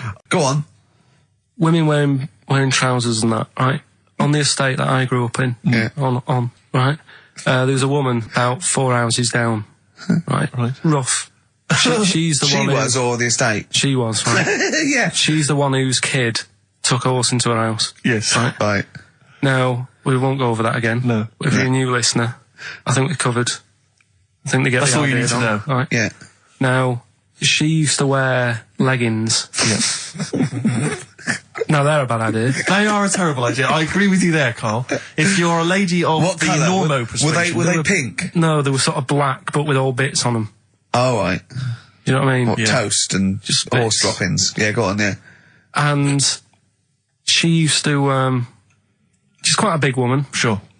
Pauline Quirk, I think we described her as. Look like a light bulb. It is those kind of women that are attracted to leggings. Yeah, I know, yeah. They are drawn to them like a moth. Yeah. She used to wear them, and that's what I remember when I read this piece. she used to work on one of those sex line things. Right. She used to do that. But what, was she, an engineer? The weird thing with her was, she had big eyelids. Right. Go on. That were too big, and this is what I was thinking. What do you mean she had big eyelids? How big do eyelids have to be for you to go, they're big eyelids? What was she shoplifting with them? Would she come out of Dixon's with, like, radio stored in them? What do you mean she had big eyelids? It was another one of them popular things around our way. Do you know, like... What do you mean popular things? They go, oh, I say, well, all the rage. Can I get some big eyelids, please? No. It was just like one of them things that people suffered with. Just big eyelids. They could hardly open their eyes. What do you mean? What do you mean? That's one of them popular things around where I grew up. People had big eyelids. They could hardly open their eyes. What does that mean? What sort of freak town were you born in? You had webbed feet people with big heads. You got women with big eyelids. What does big eyelids mean? Are you confusing her with the horse? Yeah. Did she have hooves? Look, what? Just too much skin. It was like the neck of a chicken. But on the eyes. Well, what's your point? Anyway, so there's this big eyelided woman with the leggings. And that's what I'm saying to you, though. That's when I read that story with people with trousers. Yeah. I went from that. Yeah. To a woman who used to have big eyelids. I still at the point. But then, and also the other bloke who had the eyelid problem was a mate of mine. Right. Yeah. His dad had it, and same problem, massive eyelids. I don't know what that means. I don't know what that means. I used to say to my mum, I'm going round to Dave's house. Yeah. And, or say, well, that's alright, but make sure his dad doesn't take you out in the car. Because he could hardly... he could hardly see. He had to have his head... He gets to tilt his head back to keep his eyes open. Make sure! Did he have a couple of matches with him at all times? What a load of gobbledygook. This began as educating Ricky. I know, it's so like he was people thinking, with eyelids. But it's like you're supposed to make that leap as well. Yeah. If I mentioned the trousers, Ricky will probably be thinking about people with big eyelids and women wearing leggings. Play a record, Carl. Got nonsense. Adverts. No. All right. I had so much mash last night. I had so much sausage mash, second helpings, that I had to sit on the edge of a seat so my stomach could hang down. I love spuds. Spuds and bread. I could not do without spuds and bread. I feel like maybe I could make my own bread. Spuds, I wouldn't know where to start with a spud. Yeah. And it's like, they're amazing. You can boil them, you can broil them. Yeah. I don't know what broiling is, Nor but do I suspect it's tasty. I don't think it's as good as... I mean, obviously the chipped potato is... For the working classes, the chip. It was always on. The chip fat fry was always on in my household. The ceiling, the death trap fire, polystyrene ceiling was yellow. Exactly. Come Wednesday in our house. Yeah. And, always had chips. Because all I remember hearing, if I think back to my childhood, all I remember was, gotta stop and get some potatoes, or phone your dad, tell him to get some potatoes. Well, that was your job, wasn't it? Yeah, potatoes. Yeah. I mean, it genuinely, it does concern me because... What did you have to do? Didn't you have to fill a diary out for your teacher? Do you know when you're at school? I don't know if you do the same thing, but you get like a little red book, right? And every night, I think it was a way of the teachers sort of keeping an eye on you. So if you went out robbing, if you wrote it in your diary, they'd go what you're playing at. Sure. Right? So you'd have to write down what you did every night. Yeah. But I didn't get up to that much at that point. Sure. I used to just go on my errands. Yeah. And it was my job to like... I haven't heard errand since the 70s. Nice to hear that. I went to Gervais, right, the little local supermarket. Yeah. And I got... what's it called? Euthanasia? What? I did... Gervais. New phase. Yeah. H-U-G-H. Gervais. Oh, Hugh Phase is his name, right. Yeah. And I just had to get like a bag of potatoes. Of course you did, yeah. And a loaf. Staple. So I used to put that in my diary every day, and it got to a point when like even the teachers were like, just make something up. Yeah. Stop putting the same thing in. Sure, start joyriding or something. Live. I love the fact that he was fascinated by the strangest village in Britain, but the stories he's told us about where he comes from, there's him going around with two fellas with big heads, webbed feet, a little pigeon-chested bloke, him on his grifter with Maggie pecking at him, his dad in the telephone box nicking groceries, and a horse in the house next door. I mean, how strange was his upbringing? Yeah. And him hanging from his satchel. Unbelievable. There's another woman who I remembered. Actually, I'll tell you later. Go on, what? I'll tell you later about another woman who I remembered. Give us a teaser. It's just a woman who rode around on a three-wheeled bike with her husband in a basket. Right, I'll tell you that. Right, and the final clip. You don't get teasers like that on any other radio That's a hell of a funeral service. Right, listen. Right, tell us about this woman. Well, it was just because you were saying about the, you know, our living. We are broadcasting now, aren't we? This is actually going out. This is live. This isn't us sort of like. Yeah, but you were just talking about how I lived in an odd village. Yeah. With kids with big heads and all that, right? And what I wanted to do. What is that again? There's 2 kids with big heads.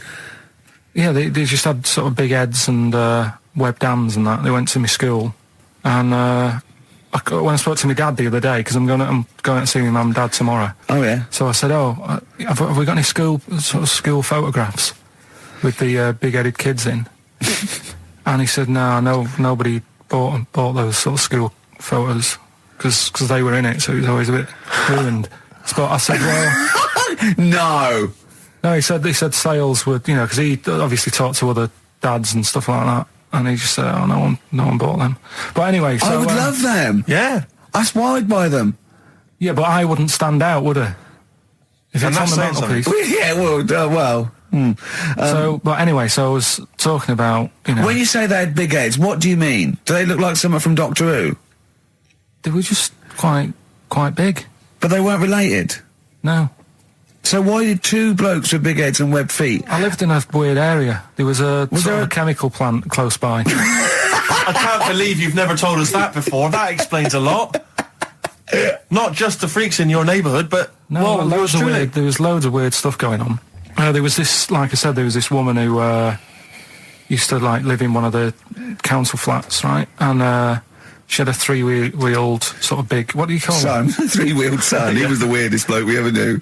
Well, they call it like a big tricycle, but for an adult rather than one for a kid. It was a big one. It wasn't a motorbike, though. It was a... No, it was a push bike thing. Right. Yeah. And she used to sort of ride down the road with a fella sat in the basket on the back with his, like, legs dangling over, and they'd be going to, like the pub and what have you. Was it a different fella each time, or the same one? No, same little sort of bald-headed fella. So it wasn't collection for, like, organs and things? Bring out your ill.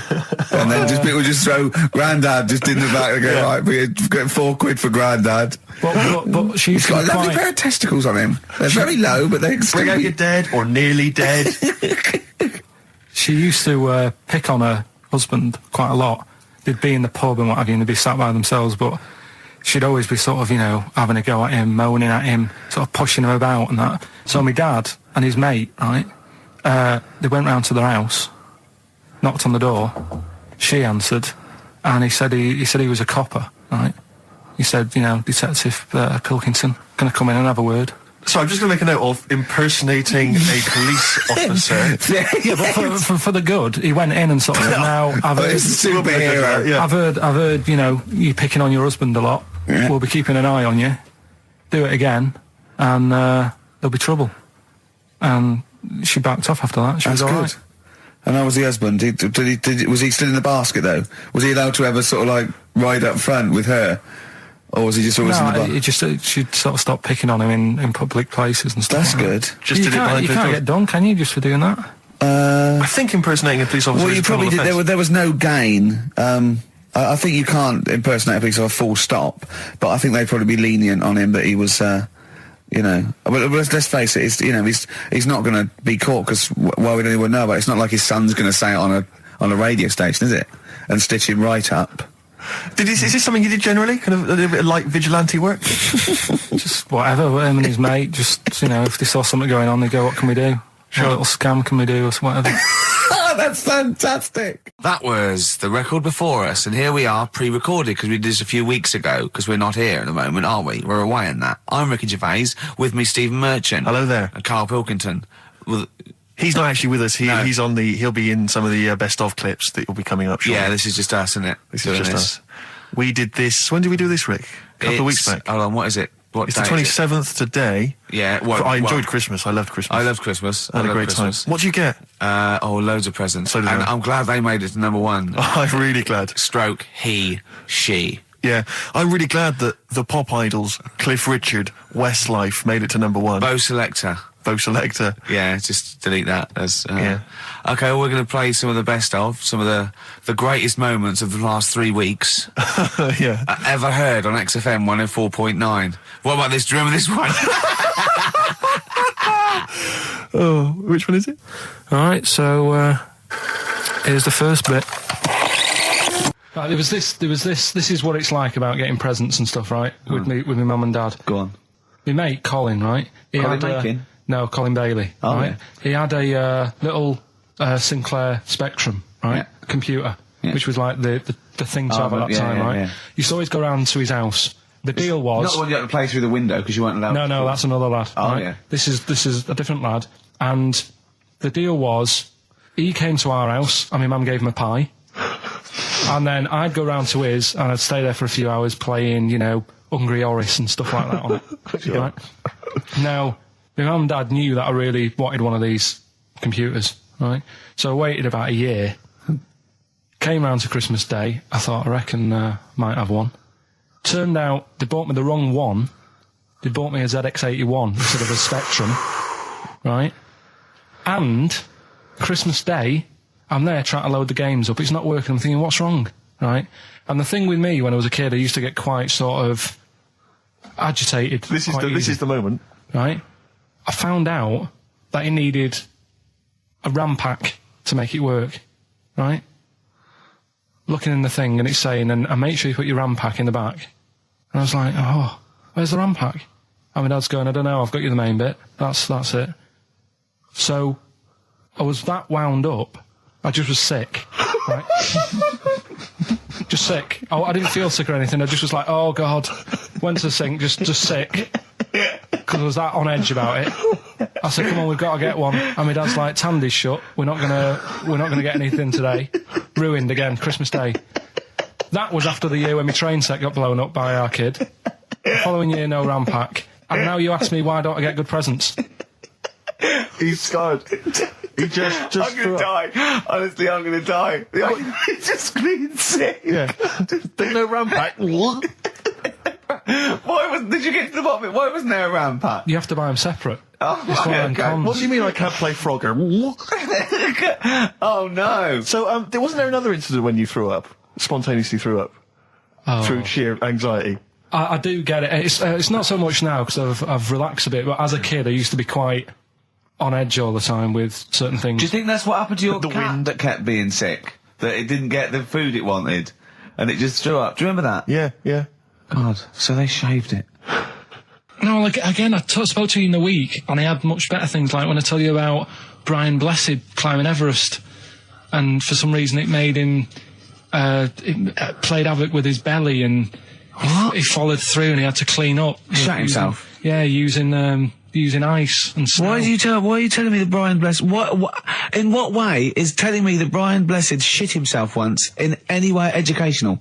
Because I was saying how... He was climbing Everest, right? Right. Give it to him. He's an actor and that, but he gave that a go. Yeah. Right. It played. What's the point of that? You'd say, wouldn't you? You'd say, God, he's so he's all right. Me doing a boxing match for no reason is rubbish, but him climbing Everest and shitting himself. Yeah, he did that. It's commendable. Right, and he's only going to go and do it again. He's going to climb it again. Yeah, but he might not shit himself this time. Yeah, what's the point in going? Nothing's changed up there.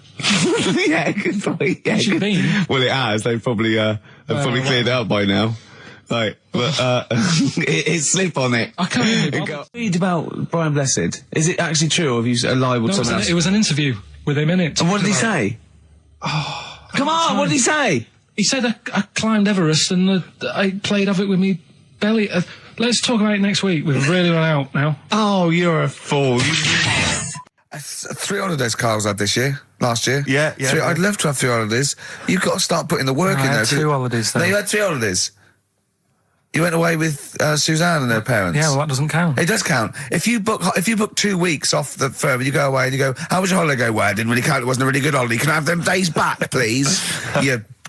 My New Year's resolution is to be nicer to you, but well done. You've already broken that. No, but talk sense. Talk sense. You've had 3 holidays this year.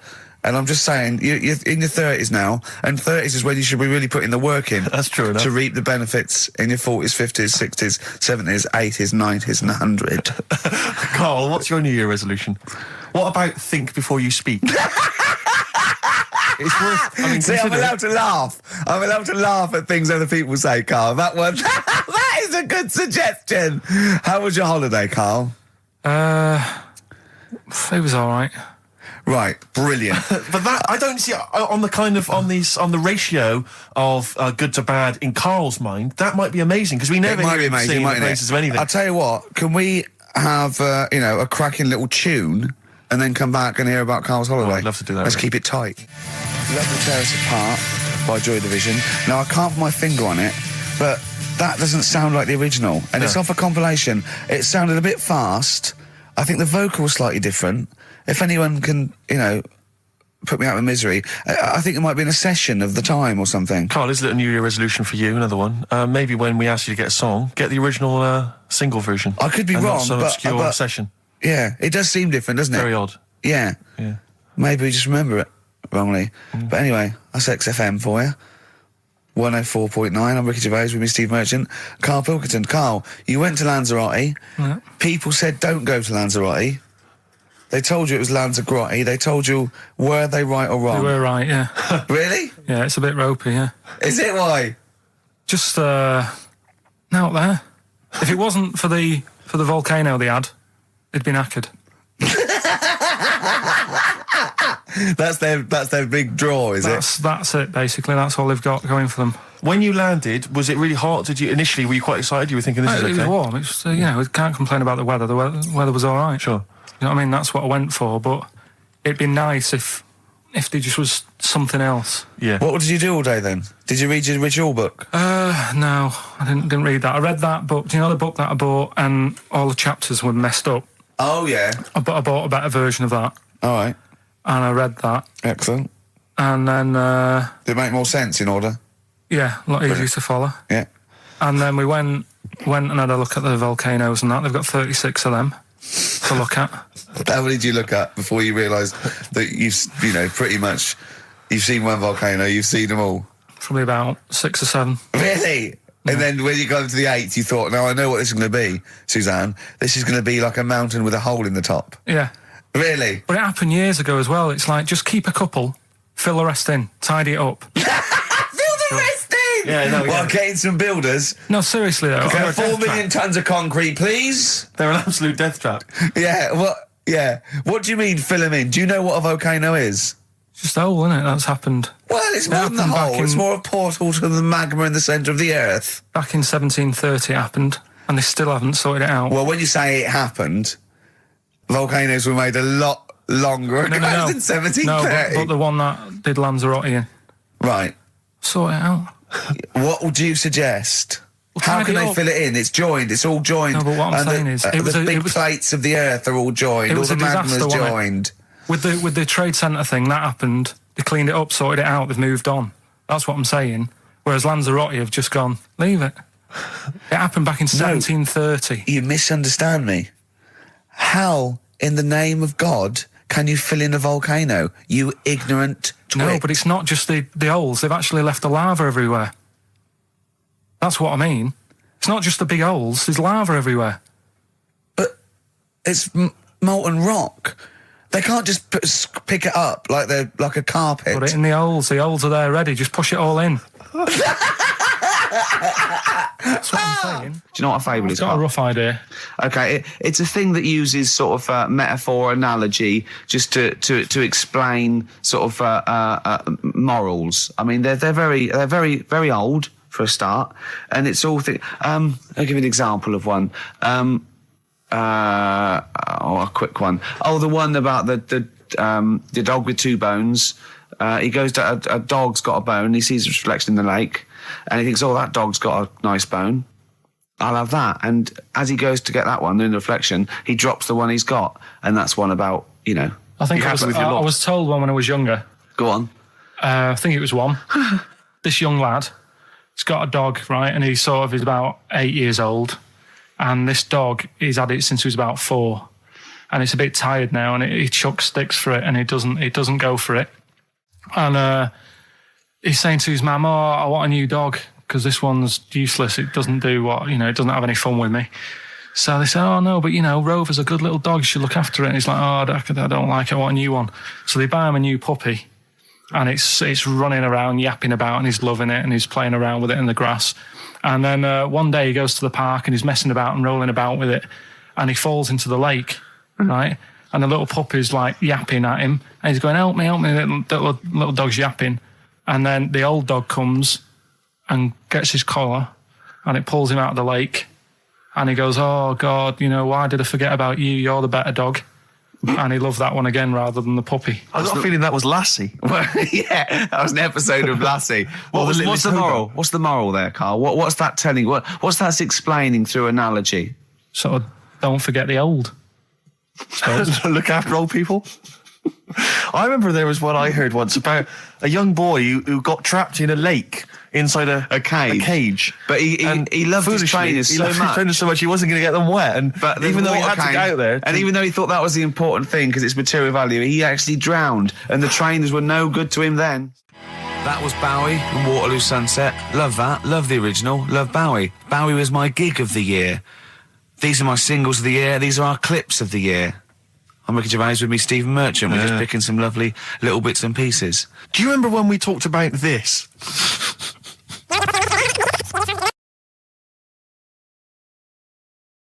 So we just had a text here that says, and I don't know what truth there is in this, as ever, but John says there is apparently a nude bike ride today in Hyde Park. Now, I can't believe that's the case, because I don't think it's allowed, is it? You can't ride around with your veg, can you? I don't know. Why would you want to? Well, good point. On a bike. On a bike, I like the fact that that's what disgusts him.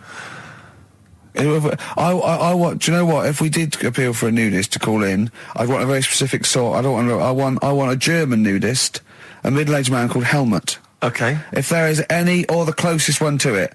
So I want a middle-aged man from Germany. If your name is Helmut, you're in. But I'll accept Hans. Carl would be good, wouldn't it? All right. Yeah. I think I'm wondering if the age might. Maybe we could broaden that. Okay, just a German nudist bloke. Right. Can he at least be fat?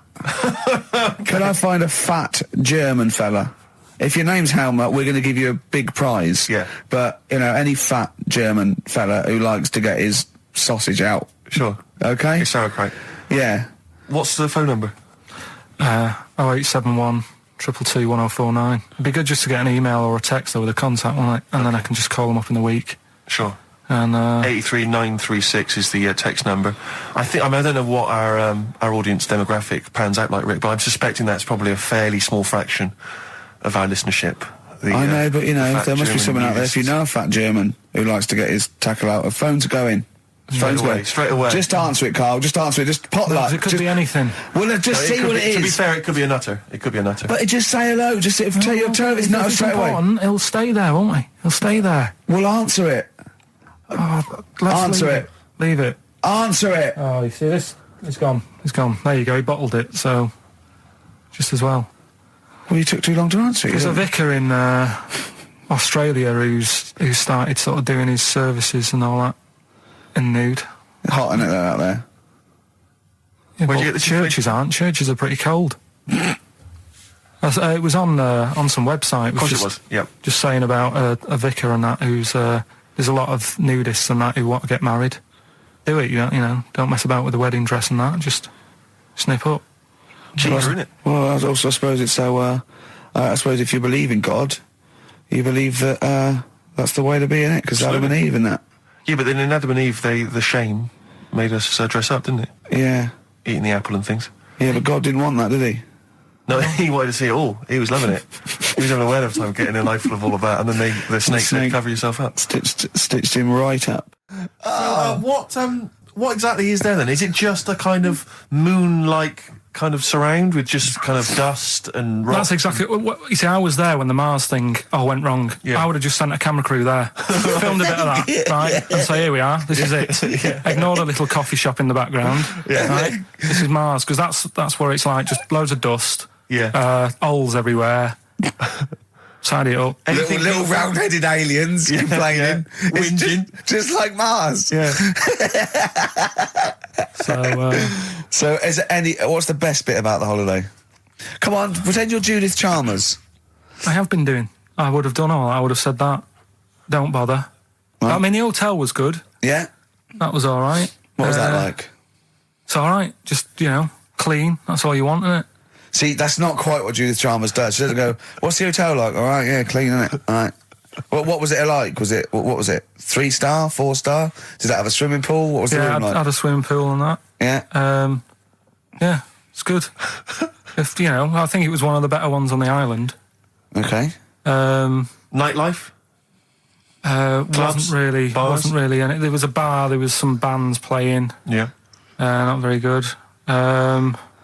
Food got a bit boring. Yeah. It was always the same food every night, but they sort of themed it and made out as if it was different. So, like, on Mexican night, it'd be chicken with a nacho on it. Right. And Chinese night, sort of chicken with a little prawn cracker on it and stuff. Sure. But that got a bit boring. That's me just turning on my phone, because I want to read to you a text that I got from Karl. I think you sort of sum up the holiday in this text, don't you? Do you remember it? I can't remember. Let's have a look. Let's have a little look. Instantly, what did Suzanne, your girlfriend, make of it? Similar view to you, that they should fill in the holes? Yeah, it's just that thing, you see, I went on a coach trip, right? And you go and see the volcanoes. Like I say, there's 36 of them. Yeah. Which, you know, how many do you need? And when we're on the coach going round all these volcanoes, the fella on the front's going and look out your left window at the moment, and there's a volcano. And if you quickly look out at the right-hand side there, there's another one. Right. And on the left, he's just like, all right, we've seen it. Sure. Do you know what I mean? Yeah. And that trip, I mean, we'll talk about that trip in a bit. Right, this is the text I got from Karl, right? All right. Been up to a volcano. Been in some dead artist's house who built his house in the lava. They said they would show me science with volcanoes, but all they did was chuck some water in a hole and it shot up in the air.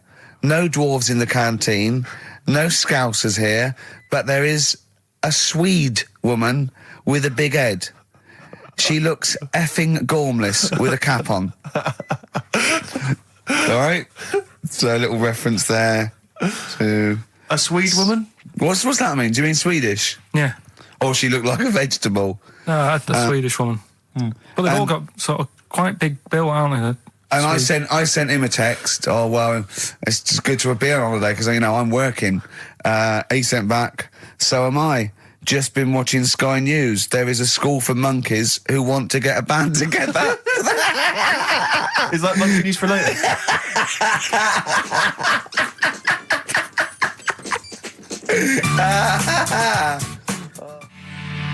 Oh My Corazon by Tim Burgess. I can't get enough of that. I love that chorus. On XFM 104.9. Ricky Gervais, Steve Merchant and little Karl Pilkington. But it was a nice holiday. Yeah, it's all right. It's just, you know, I went there to relax and that. Exactly. Did a little bit of that. Trying to think of some new, you know, features and stuff. Sure, always working. 3 holidays a year, Jesus. Oh, well, not really 3. Oh, two. It's all holidays, really. one big sort of like work thing to me and Steve. 2 holidays, isn't it? Work hard, you need the holidays. So, yeah, the things that annoyed me was like, you get bored, sat around the pool after a couple of days. I'd read my book. Yeah. You know, there wasn't much going on the... Not even any crabs to throw sand at, was there? No crabs or anything. They wouldn't bother with Lanzarote, right? So, decided to go on a little trip. That's when I saw the volcanoes and that, 36 of them.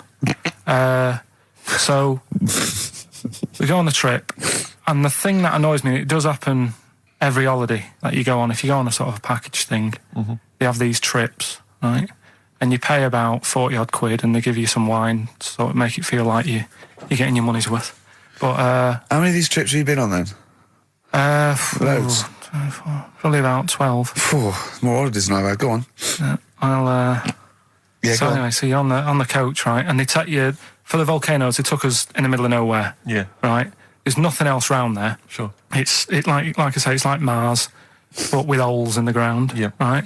And they sort of drop you off, and they go, right, everybody, see you back here in an hour. There's loads of volcanoes for you to look at, and a coffee shop over there. And you know for a fact, right, you don't need an hour there. You could just say, well, just keep the engine running because I'll have a look in this hole, we'll get back on, give us 5 minutes. Don't need an hour. Absolutely. But you know that they've got something going. It's a backhander, definitely. What, with the coffee shop? Definitely, yeah. They go there And they get everyone to have an ice cream and a coffee, and they sit down, have a fag, talking to the bloke. Yeah, and it's like, cousin. Yeah. How much was the coffee? Was it probably about €3 each euro? So I think it was $3.50. Sure. Yeah. Which is, I don't know what. That's about £2.50. Yeah, they stitched you up. Go on. Talking about this the other day. What was it now? Listen, the fella. No, listen. Do you want, all right, no, go on. All right, he's got it now. Go on. This fella goes to the doctors, right? Oh, right, okay. Right, if this is in any way apocryphal, stupid, illogical, impossible, right, you are never, ever speaking again on radio. So make sure this is at least possible. I'll tell you what, I'll even give you improbable but possible. So if anything that breaks the laws of the universe or logic, okay, that's all you have to avoid. On you go. Right, so this fella, right, he goes to the doctors because he's got earache. Right, okay, if a chimp's living in his brain... Go on. So he's got earache, he's sat in the waiting room and his ears all bunged up and it's hurting a lot and what have you. So the doctor comes out and he goes, right? And because his ear's all bunged up, he doesn't hear it that well, right? So he thinks it must have been me, right? So he wanders in. Keep going. I Anyway, tell you, I'm going to hate this. I can just feel it in my bones. Steve, I'm going to let you take over. Okay, let's hear it. So the doctor says, sit yourself down there, right? So he sits himself down. He goes, right, take your pants off, right? So he's thinking that's a bit odd. Anyway, he heard that though. He apparently he took his tackle off. The doctor did some operation. What, there in the waiting room? No, in his office. In his office, yeah. What? Wait. So he removed what? His genitals? Yeah. In his office. Why, Carl? Because he hadn't called him in. Oh, he'd called in the bloke who wanted his testicles taken off, and he didn't do it. What? So the doctor went out and said, Mr. Jones, who's here to whip off your cock and balls just here and now, right?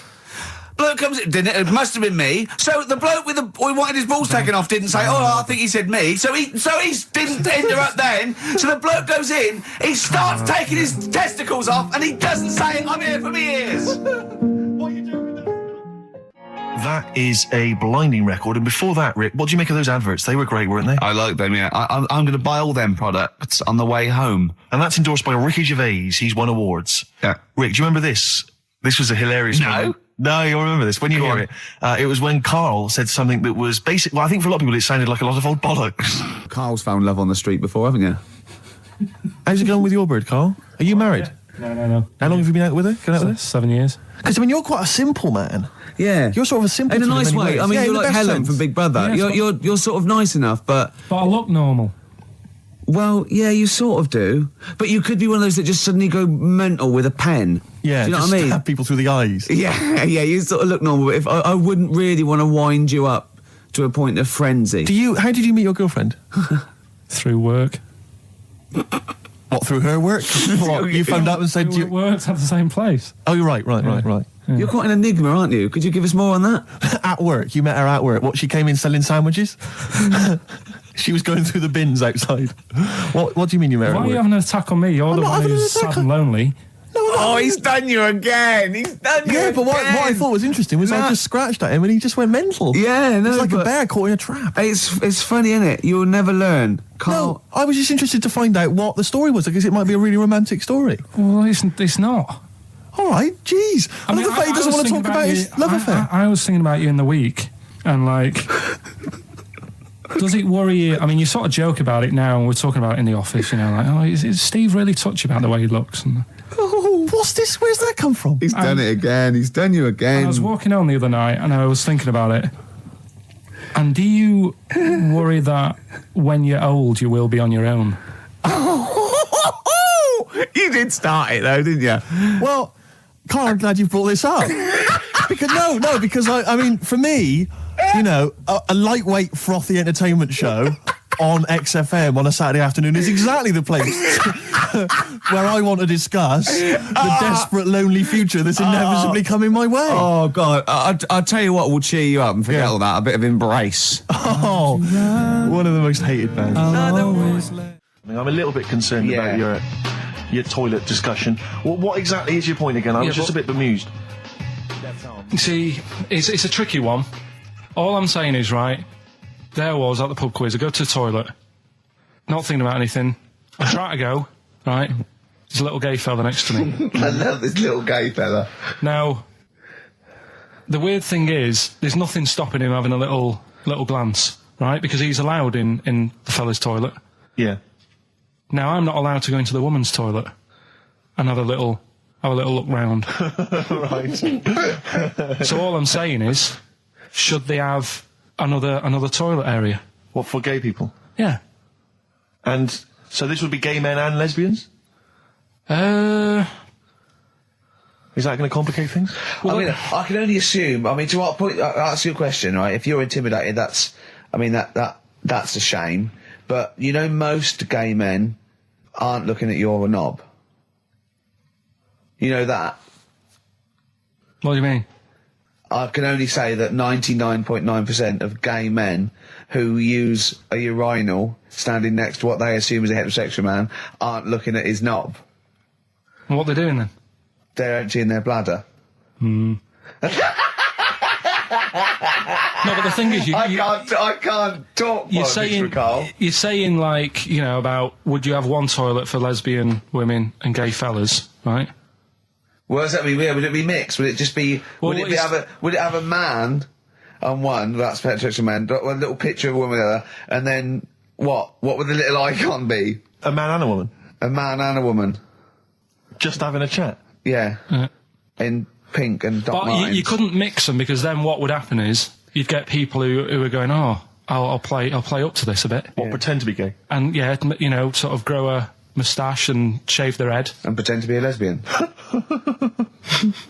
Right. Yeah. So, well, I see. So, you know, people pretending to be gay so they could go in and have a look at the lesbians. Yeah. Right. So that would mean that we need 4 cubicles now, wouldn't we? Yeah, no, this is fine. 4 cubicles. So every pub How now... many toilets do we need at Every the pub's moment? now got 4 toilets. Oh, Carl, bisexuals. Yeah. Now, interesting. Bisexuals. How many toilets do we need now? Call the council. Do you use any? Huh? No. No, because they're interested in everything, aren't they? Because the little bisexual fella will be looking at your knob. Right, with them, what you do, you just have a door, you open it, and there's one urinal there, so you can't get a queue. They have to sort of wait. I just thought that, well, why can't there just be a thing between the urinals, so no one can look at anyone else's knob? Wait a minute. Just to go back to Ricky's point, what stops, even if we've got the toilet for gay men, what stops the gay men who want to have a look at your willy going in the regular toilet and pretending that they're straight? Most men don't wear gay across their head. Exactly. They don't have a tattoo. There's no branding yet in the British House where they have to declare. So we're going to have to expand this. So we've all got to carry identity. Do you know you can see a gay, can you? Coming a mile off. No? No, I'll just hold it in next time. No. Can you tell gay men? Do you know a gay man?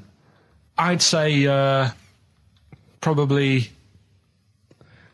if you did if you lined some people up and said, point them out, I reckon I'd get... But hold on, we're not talking about people dressed in leather with the arse cut out and an handlebar moustache. Yeah. We're talking about, the everyday, non-seen... of course. Yeah, but I mean, suppose I put you in a room and there was 10 naked men, right? Yeah.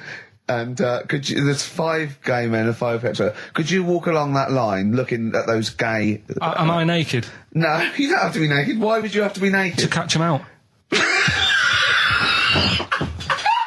a record! How would you catch them out? No, don't go into it. Don't go into it. Play a record. Ooh, those boys can rock there. That's the Guns with All Their Roses and Sweet Child of Mine. On XFM 104.9. I enjoyed that. Yeah. That was good. It rocks. I hope the audience was playing it loud like us. Yeah. Ricky Gervais, Steve Merchant, Karl Pilkington. Well, look at him yawning. How rude is that? Carl, what's wrong with you, man? Have you been up late? A little bit. Girlfriend was away, wasn't she, yesterday? Yeah, I always have a problem with that. I always have... Because you don't go to bed, do you, early? Do you know what I mean? You sort of think... I just always find that thing that if, you're used to living with someone... Yeah. One of you will go, let's go to bed, then you'll go, all right. But when you're on your own, you go. You just forget to go to bed. I just stay up. Okay, stop eating now, Carl. You've ate all the food. That's just a plate. All right. Okay. Yeah. No, I stayed up and watched. There was a thing on about Dracula, Right. What, Dracula? and I found a flaw in it. Go on. Not the fact that he's the living dead and and drinks blood to stay alive and he doesn't reflect And he can in turn into a mirrors. bat. Well, And you can go on. the mirror thing. You can't look in mirrors, can he? Well, he can look in mirrors, but he can't see himself in a mirror. Yeah. Well, it still doesn't work. Go on. Go on. It doesn't work at all, Carl. It doesn't work. Go anyway. on. No. Well, Centre parting's always really neat. His centre parting's always... how does he do it if he can't look in the mirror? Blood on the floor or something it was called. Rubbish. I love the flaw in the Dracula film is that his centre parting's too neat. How did he do it without a mirror? Oh. Was it a documentary about Dracula? No, Yeah, there was the real it's Dracula. The real called- Dracula. Yeah, the real Dracula. The It's true just a story. film. It had blood on the floor or something. It's called. Yeah. It's rubbish. We had a little lunch yesterday, didn't we? We did indeed. That was a nightmare. Yeah. I hate going out with you two. I was explaining to Carl, right? I like to excite Carl's imagination, right?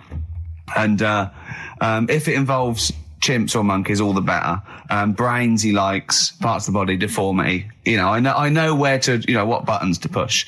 And I told him about this thing. I don't know if any of you out there know about this, but there's an experiment they did in the 50s, a clinical psychology experiment where there's your two hemispheres of the brain, okay? They're joined by a thing called the corpus callosum, right? Which is just a little flap of skin, like a little scarlet lead that joins your two hemispheres. And what they did, they cut that in half, and they thought it was a cure for schizophrenia, but what it turned out to be, or epilepsy, I think, I can't remember, was that your two sides of your brains didn't function together. You couldn't get information. I was telling Carl all this thing, and one of the things I told him was that they did it on a monkey, and it fought itself over a nut. Like its right arm was connected, by its left lobe of the brain, and it was fighting over itself. And Carl went, instead of like thinking this is amazing experiment, he went, would it have been happy if you'd given it two nuts? Yeah, I know. Well, you started off by explaining it, and I remember you mentioned, because I was watching the two of you as you were describing it to me, you said, of course, one side of the brain deals with symbolism, and as you said the word symbolism, I noticed Carl drift away from looking at you, pick up his mobile phone, and start pressing buttons randomly. And I thought it was the word symbolism that got him. And I noticed you took you just a moment longer. And I think the first thing you said was, when did I lose you? Yeah, I knew I'd lost him. It's extraordinary. And he doesn't even try to disguise I said it. nomenclature at one point as well. Right, yeah. And I knew I was dicing with death there. Yeah. But, Yeah. but I told you tried to look it up, didn't you, on the web? You didn't find anything about it, Yeah, did the you? spelling of it's what is it again? What's the word? Corpus callosum. Yeah, so I couldn't do it. No, it's no point. Yeah. Don't bother. Give up. Don't bother. Give up. So if anyone knows any interesting facts about that, But yours hasn't been cut in half, has it, Carl? That would, again, might explain something. I'll tell you what we will be talking about later. I don't know if you're sort of aware of them, Steve. Go on. Bonobos. Oh, I don't know much about bonobos. I told him about he was looking for stuff. I said, put in bonobo. He was having no luck with chimp.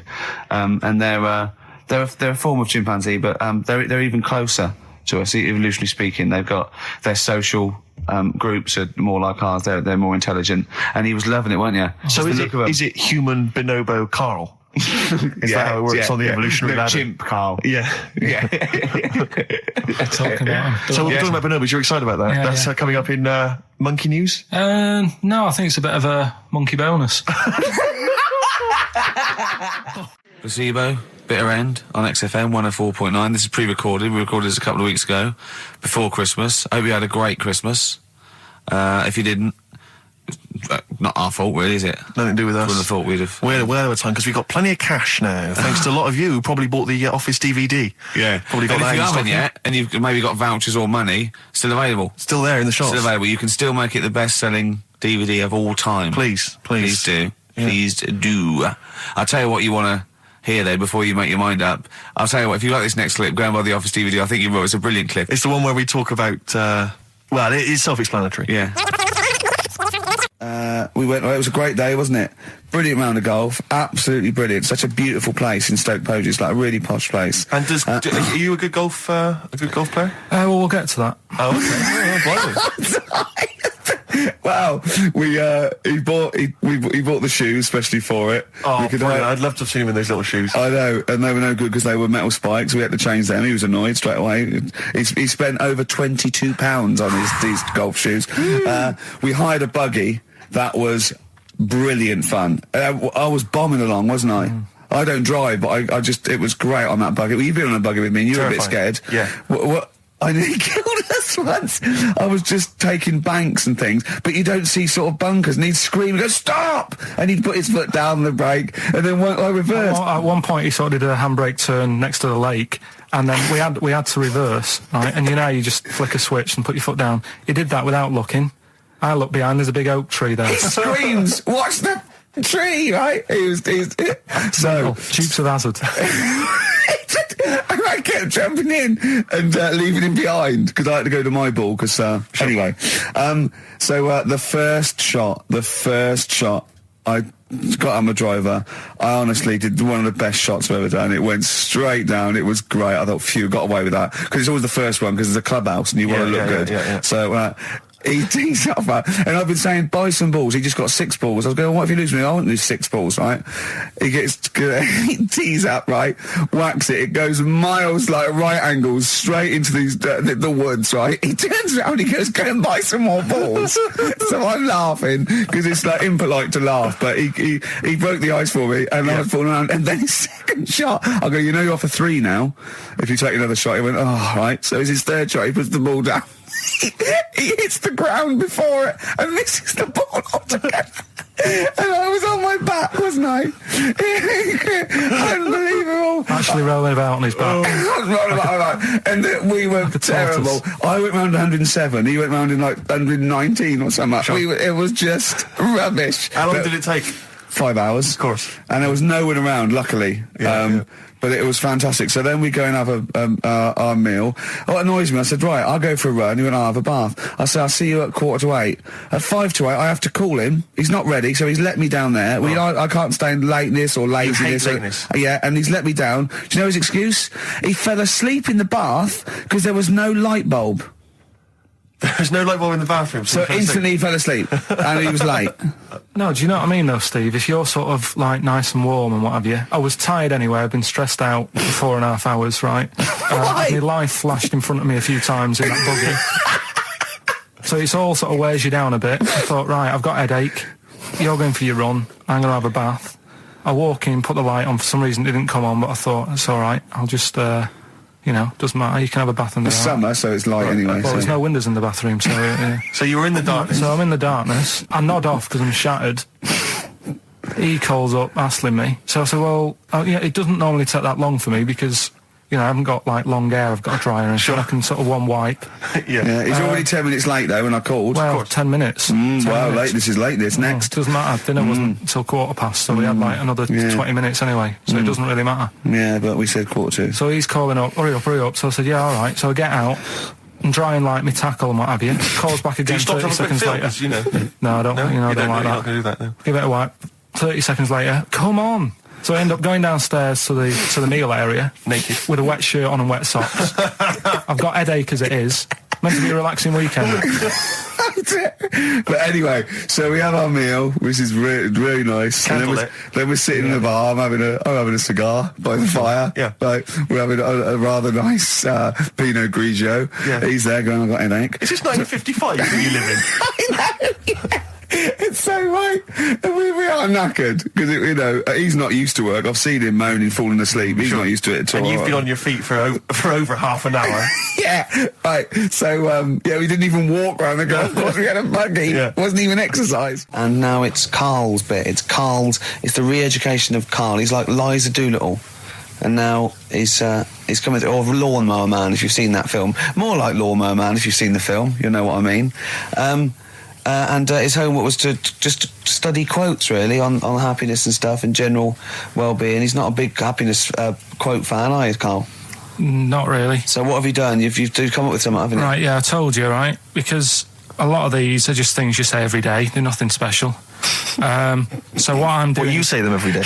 Well, the sort of things you come out with and you don't even think about it, do you know what I mean? Yeah. They're on the TV all the time. People on the radio are saying these sort of little quotes. Sure. And... what I've done is, remember that programme on Channel 4, Faking It? Yeah. Where they got some, like, posh kid to be on a door and all that. What I've done, I've, Imagine if that was the pitch for the show. Dear Channel 4, just gonna get a posh kid on a door or something? Yeah, Yours sincerely, Carl. Come in. Yeah. TV producer. Yeah, go on. So, what I've done, this little book of quotes, happiness quotes, I've picked 2 that are real. Okay. And I've made one up. Right? And we've got a guess. And you've got to guess. Okay, then, go on. Well, I'll tell you what, Rick, why don't we, when we've heard them, we won't confer. No. You'll write down yours, A, B, or C, and I'll write down mine, and we'll see how it Okay, works. Carl, off you go. Right, and just because I'm looking at this book, it doesn't mean I'm actually reading. No, I know. Don't worry, we're clever. No, we know. We can't see. Like, call my bluff. Yeah, go on then. Nothing is worth more than this day. Okay. Yeah. Yeah? All right. Yeah. The way I see it.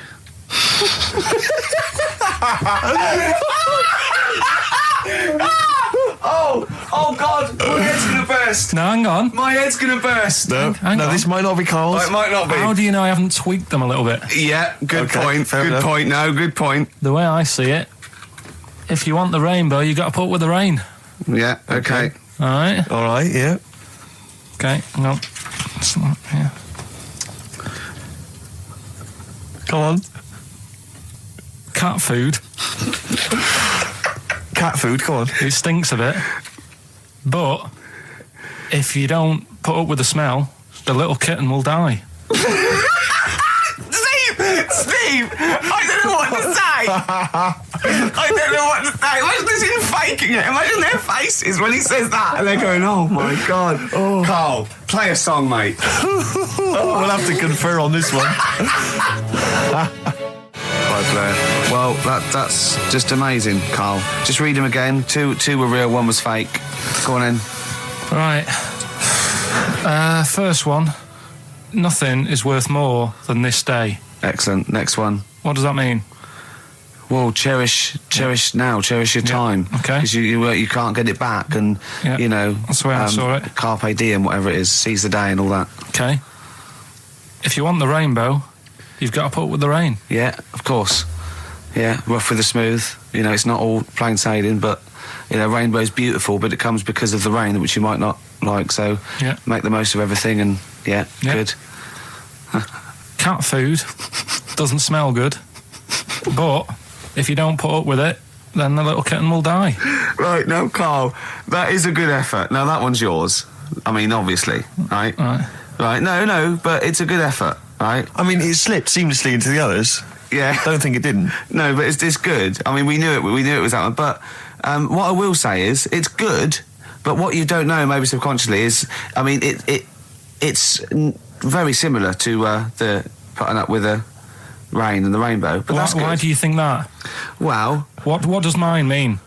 Well, even though it smells bad, it's good for something.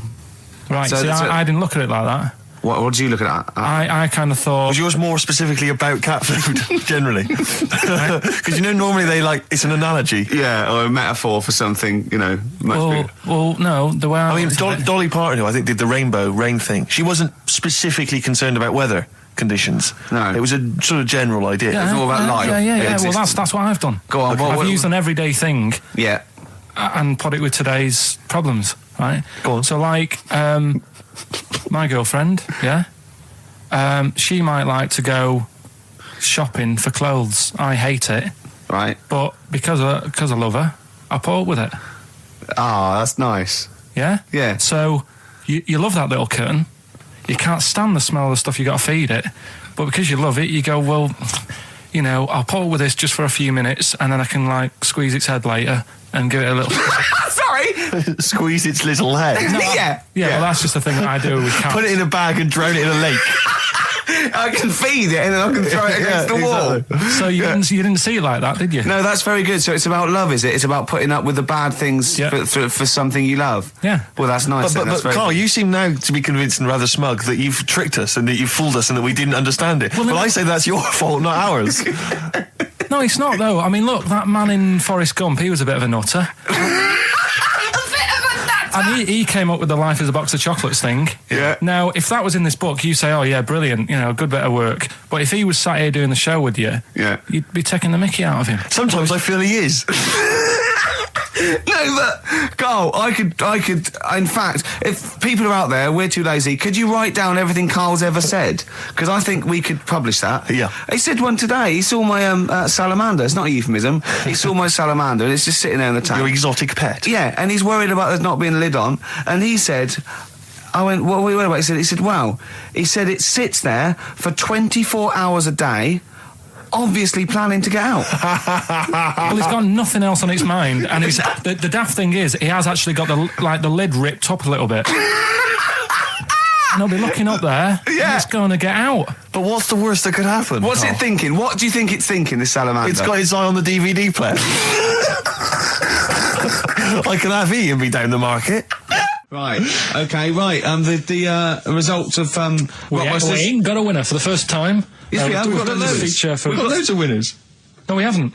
We've done this feature for 3 weeks. This is the first time I've managed to sort of. Well, let's go through them then. What have they got wrong? The first one.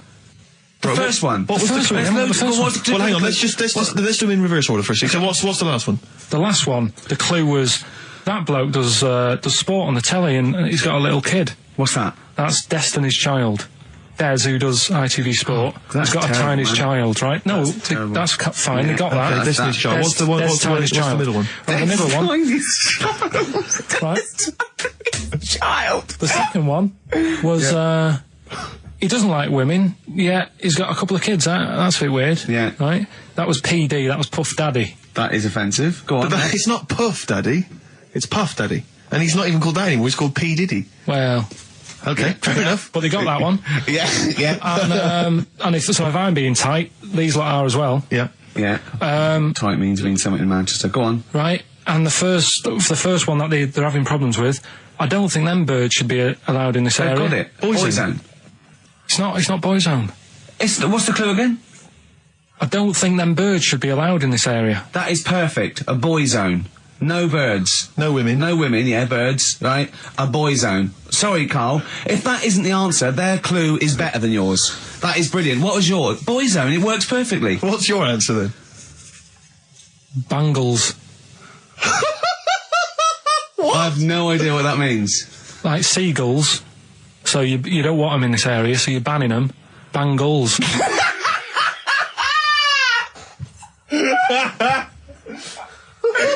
Oh! Well, give it to Boyzone, because Boyzone's better. Don't use birds being allowed in this area, it's a Boyzone. I think we should have a rollover. Can't beat them. You have to use his logic, surely. But theirs works. You can't do what am I thinking. No, that's not what I'm thinking. It works perfectly. I think you've got to give it to the ones that got the Boyzone. Well, how about, right, because they didn't actually get into my head and my way of thinking, heaven right? forbid. How about we just keep back the David Attenborough, and they can have, I'll chuck in the Hellraiser, right? Okay. And Blondie album and the Madness one. Yeah, okay, pick a winner at random. Pick a winner, Steve. I'm going to give it to Paul Sloman, who got those answers, and he also says, P.S. Carl, you're a moron. So, I'm giving that to Paul, and good luck to him. Right, well, he's got a crazy night tonight. If we can rush these over to him, he's got a cracking Saturday night. Well, if I'm a moron, I might get your address wrong when I send them to you. Ooh. Oh, coming right back at you, Paul. Yes.